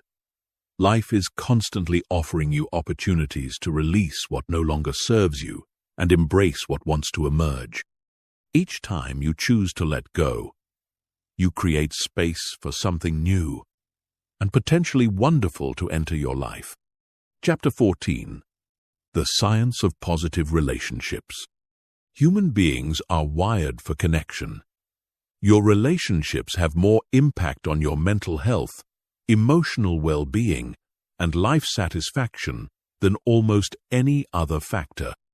Yet most people stumble through their relationships unconsciously, reacting to others rather than consciously creating the kinds of connections that nourish and support everyone involved. The quality of your relationships directly affects your ability to stay calm and positive. When your relationships are filled with conflict, drama, and negativity, it's nearly impossible to maintain inner peace. But when your relationships are characterized by mutual respect, genuine care, and positive energy, they become a source of strength that helps you navigate life's challenges with greater resilience. The foundation of positive relationships is taking full responsibility for your own contribution to every interaction while releasing responsibility for how others choose to respond. This might sound simple, but it's actually a profound shift that transforms how you experience every relationship in your life. Most people enter relationships with an unconscious scorecard, constantly monitoring whether they're getting as much as they're giving, whether others are treating them fairly, and whether their needs are being met to their satisfaction. This scorecard mentality creates resentment, disappointment, and conflict because it positions relationships as transactions rather than connections. When you take full responsibility for your contribution regardless of how others respond, you become a source of positive energy rather than someone who needs positive energy from others to feel good. This shift is incredibly liberating because it means your emotional well-being isn't dependent on other people's choices, moods, or behaviors. Let me share how this principle transformed one of my most challenging relationships. I had a family member who was chronically negative, critical, and difficult to be around. For years, I tried to change their behavior through arguments, logic, emotional appeals, and eventually avoidance. Nothing worked, and our interactions were consistently stressful and draining. Finally, I decided to experiment with taking complete responsibility for my own contribution to our relationship while releasing any expectation that they would change. Instead of trying to defend myself against their criticism, I would listen with genuine curiosity. Instead of responding to their negativity with my own negativity, I would try to find something positive to focus on. Instead of avoiding them, I would engage with kindness while maintaining clear boundaries about what I would and wouldn't accept. The transformation was remarkable. While their fundamental personality didn't change dramatically, our interactions became much more peaceful and occasionally even enjoyable. More importantly, I stopped feeling drained and stressed after spending time with them because I was no longer fighting a battle I couldn't win. This experience taught me that you can't control how others treat you, but you have complete control over how you respond to how others treat you. And often, when you change your response, it naturally influences others to respond differently as well. One of the most powerful relationship skills you can develop is empathetic listening. The ability to truly understand another person's perspective without immediately trying to fix, argue with, or judge what they're sharing. Most people listen primarily to formulate their response rather than to understand the other person's experience. Empathetic listening involves setting aside your own agenda and giving your full attention to understanding how the other person sees and feels about their situation. It means listening for the emotions behind the words, not just the literal content of what someone is saying. When someone shares a problem with you, your first instinct might be to offer solutions, share a similar experience from your own life, or explain why they shouldn't feel the way they're feeling. But often, what people need most is simply to feel heard and understood. A simple but powerful phrase that demonstrates empathetic listening is, "That sounds really difficult. Tell me more about how you're feeling about this." This response shows that you're focused on understanding their experience rather than rushing to fix or change it. I learned the power of empathetic listening through my relationship with my teenage daughter during a particularly challenging period. She was struggling with social issues at school and would come home upset and frustrated. My instinct was to immediately offer advice about how to handle the situations she was describing. But I noticed that my well-intentioned advice often seemed to make her more upset rather than helping. She would become defensive or withdraw completely, and our conversations would end in conflict rather than connection. One day, instead of offering advice, I simply said, "That sounds really hard. I can see why you'd feel frustrated about that." To my surprise, she continued talking and eventually worked through her feelings and came to her own conclusions about how to handle the situation. She didn't need me to solve her problem. She needed me to witness and validate her experience while she figured things out herself. Another crucial element of positive relationships is the practice of generous interpretation, choosing to attribute positive motives to others' actions whenever reasonably possible. Most relationship conflicts arise from negative assumptions about why someone did or said something. When someone is late to meet you, you can assume they don't respect your time, or you can assume they encountered unexpected delays. When someone gives you feedback that feels critical, you can assume they're trying to hurt you, or you can assume they're trying to help you improve.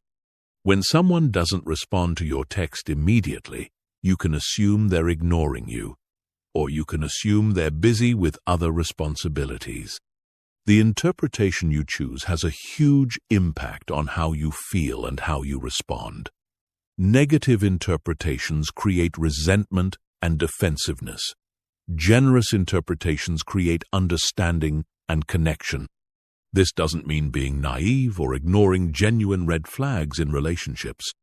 It means giving people the benefit of the doubt when their actions are ambiguous and choosing to focus on their positive intentions rather than their imperfect execution.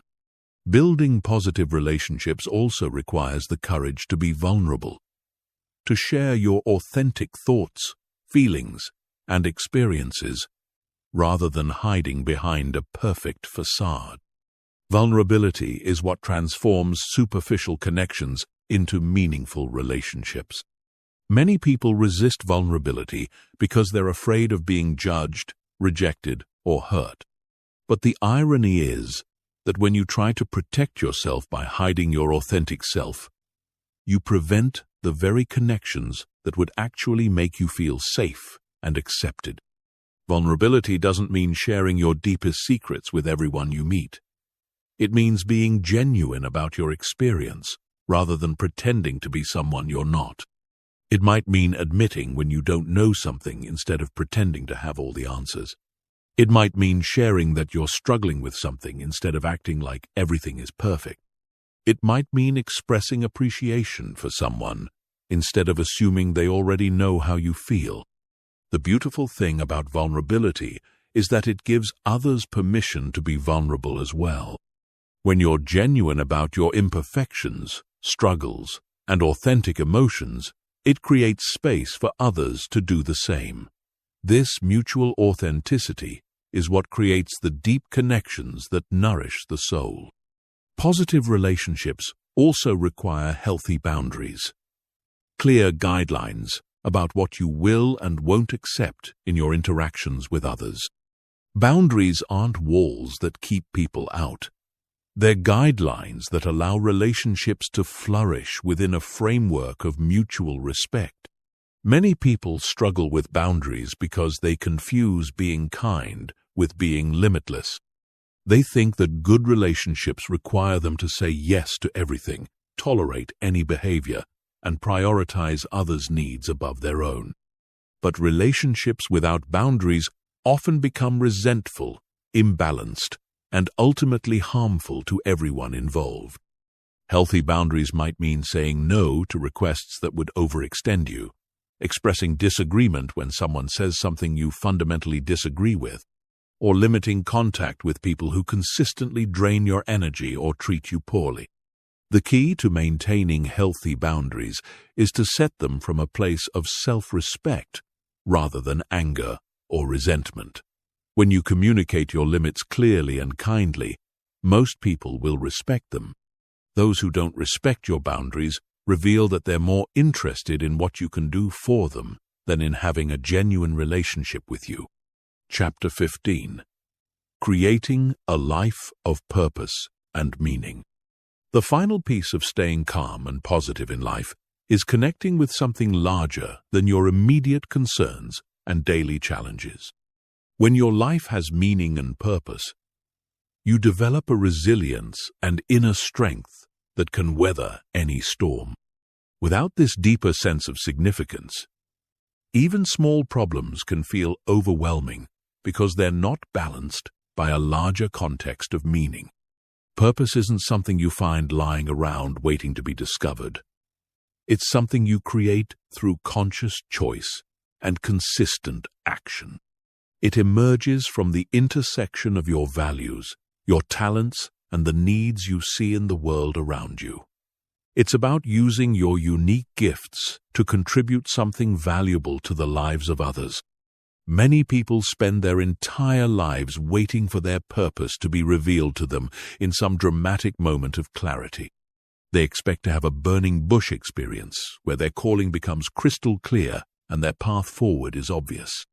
But for most people, purpose develops gradually through paying attention to what energizes you, what problems you care about solving, and what activities make you feel most alive and engaged. Purpose doesn't have to be grandiose or world-changing. It doesn't require you to quit your job, start a non-profit, or dedicate your life to ending world hunger. Your purpose might be raising children who feel loved and confident. It might be creating art that brings beauty into the world. It might be providing excellent customer service that brightens people's days. It might be being the kind of friend who others can count on during difficult times. The key is that your purpose connects you to something beyond your own immediate comfort and pleasure. It gives you a reason to get up in the morning that's bigger than just getting through another day. It provides a framework for making decisions and a source of motivation during challenging times. Let me share how I discovered my own sense of purpose. For years, I felt successful on the outside but empty on the inside. I had a good career, financial security, and a comfortable lifestyle, but something was missing. I felt like I was going through the motions of life without any deeper sense of why it mattered. The turning point came when I started volunteering as a mentor for young people who were aging out of the foster care system. These young adults were facing incredible challenges with very little support, and I found myself deeply moved by their resilience and determination to create better lives for themselves. As I spent time with these young people, I realized that my favorite part of my work and my life was helping others see possibilities they hadn't recognized and develop skills they didn't know they possessed. I started to understand that my purpose was about empowering people to become the best versions of themselves. This realization didn't require me to completely change my career, but it did shift how I approached everything I did. I began looking for ways to incorporate mentoring and empowerment into my professional work. I started paying more attention to opportunities to encourage and support the people around me. I made choices about how to spend my time and energy based on whether they aligned with my deeper sense of purpose. Having this sense of purpose transformed how I experienced daily life. Challenges that used to feel overwhelming began to feel like opportunities to develop strength and wisdom that I could share with others. Setbacks became learning experiences that would help me better understand and support people facing similar difficulties. Purpose provides what psychologists call post-traumatic growth, the ability to become stronger and wiser through difficult experiences rather than just surviving them. When you know your struggles are contributing to something meaningful, it doesn't eliminate the pain, but it gives the pain significance and value. Creating a life of purpose also requires cultivating what I call contribution consciousness. The awareness that your actions, words, and energy are constantly impacting the world around you, and the intentional choice to make that impact as positive as possible. Most people underestimate their influence on others. You might think that your mood, attitude, and behavior only affect you, but the truth is that you're constantly influencing everyone you interact with, often in ways you'll never know about. The smile you give to a stranger might be exactly what they needed to get through a difficult day. The patience you show to a frustrated customer service representative might restore their faith in humanity. The encouragement you offer to a colleague who's struggling might give them the confidence to persevere and ultimately succeed. When you become conscious of your constant influence on others, it transforms how you move through the world. You begin to see every interaction as an opportunity to contribute something positive to someone's life. You realize that your own emotional state isn't just about you, it's about everyone whose life you touch. This awareness creates what I call purposeful presence, the practice of bringing your best self to every situation, not just the ones that feel important or significant. It means treating the grocery store cashier with the same kindness you would show to your best friend. It means bringing patience and understanding to difficult conversations. It means choosing to be a source of light in a world that often feels dark. Purposeful presence doesn't require you to be perfect or always positive. It simply requires you to be conscious about the energy you're bringing to each moment and making intentional choices about how you want to impact the people around you.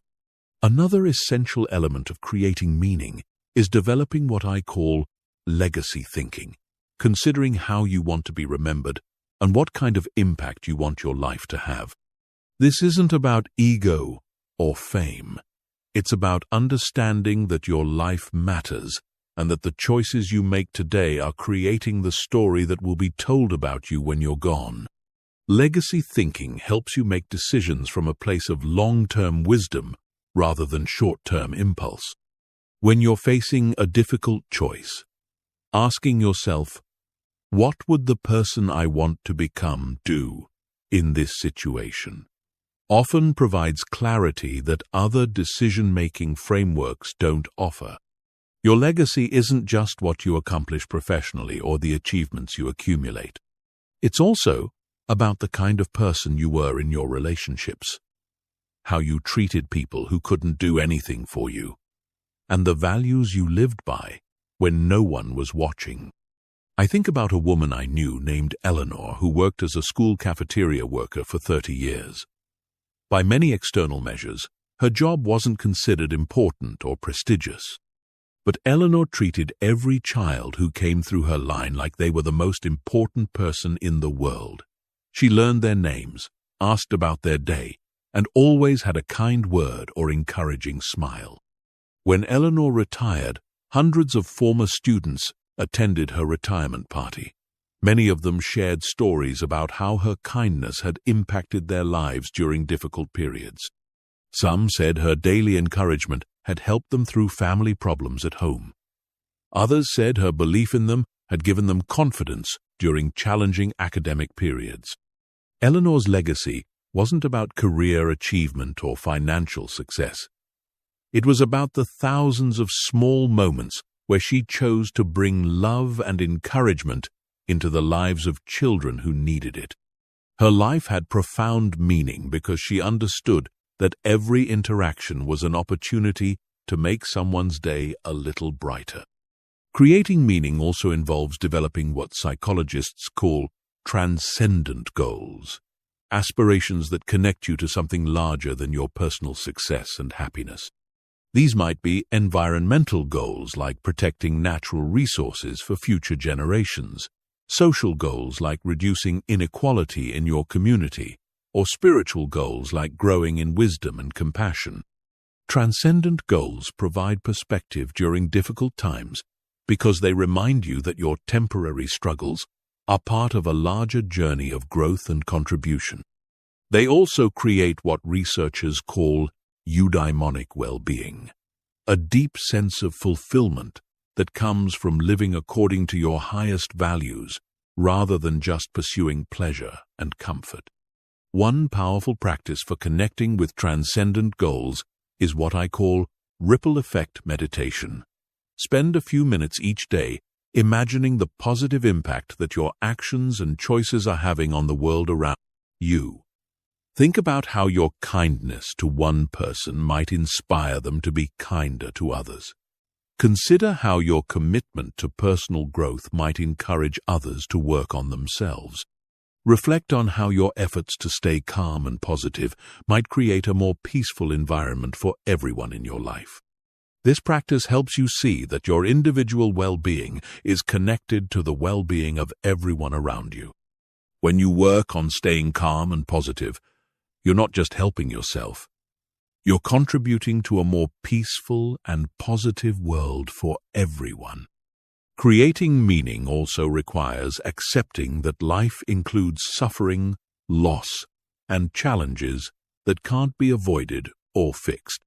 Many people lose their sense of purpose when they encounter experiences that don't fit into their vision of how life should work. But meaning often emerges not despite our difficulties, but through them. The challenges you face are opportunities to develop qualities like resilience, compassion, wisdom, and strength that you might never have discovered otherwise. The losses you experience can deepen your appreciation for what remains. The struggles you endure can give you empathy for others facing similar difficulties and wisdom to offer them. This doesn't mean you should seek out suffering or be grateful for trauma. It means that when difficult experiences are inevitable, you can choose to extract meaning and growth from them rather than allowing them to make you bitter or hopeless. Finally, creating a life of meaning requires what I call present moment purpose. The understanding that meaning isn't just about your long-term goals and ultimate legacy, but about how you choose to show up in each ordinary moment of your daily life. Every conversation is an opportunity to practice deep listening. Every challenging situation is a chance to respond with wisdom rather than reactivity. Every interaction with another person is an opportunity to contribute something positive to their experience. Every moment of difficulty is a chance to practice the qualities you want to develop. When you approach life this way, you don't have to wait until you achieve some future goal to feel that your life has meaning. Your life has meaning right now, in this moment, through your choice to live consciously and contribute positively to the world around you. The beautiful thing about living with purpose and meaning is that it creates a self-reinforcing cycle. The more meaning you create in your life, the more resilient you become in the face of challenges. The more resilient you become, the more you're able to contribute to others. The more you contribute to others, the more meaning you experience in your own life. This is how you build a life that's not just calm and positive, but deeply fulfilling and significant. This is how you create a legacy that extends far beyond your own individual happiness, to touch the lives of countless others in ways both seen and unseen. As we reach the end of this journey together, remember that everything we've discussed isn't just information to consume, it's a set of practices to implement. The techniques for staying calm and positive work, but only if you work them. The insights about resilience, relationships, and meaning are valuable, but only if you apply them to your daily life. Start small. Choose 1 or 2 practices that resonated most strongly with you and commit to implementing them consistently for the next 30 days. Whether it's daily reflection, emotional resetting, boundary setting, or any of the other tools we've explored, give yourself the gift of sustained practice. Your calm and positivity aren't dependent on your circumstances being perfect. They're skills you can develop, qualities you can cultivate, and choices you can make regardless of what's happening around you. You have everything you need within you right now to create the inner peace and positive outlook you desire. The world needs people who have learned to stay calm in chaos and positive in the face of challenge. By doing this work for yourself, you're not just improving your own life, you're becoming a source of stability and hope for everyone whose life you touch. Your journey toward lasting calm and positivity starts now.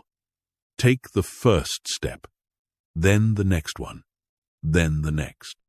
Before you know it, you'll look back and realize you've become the peaceful, positive person you always knew you could be.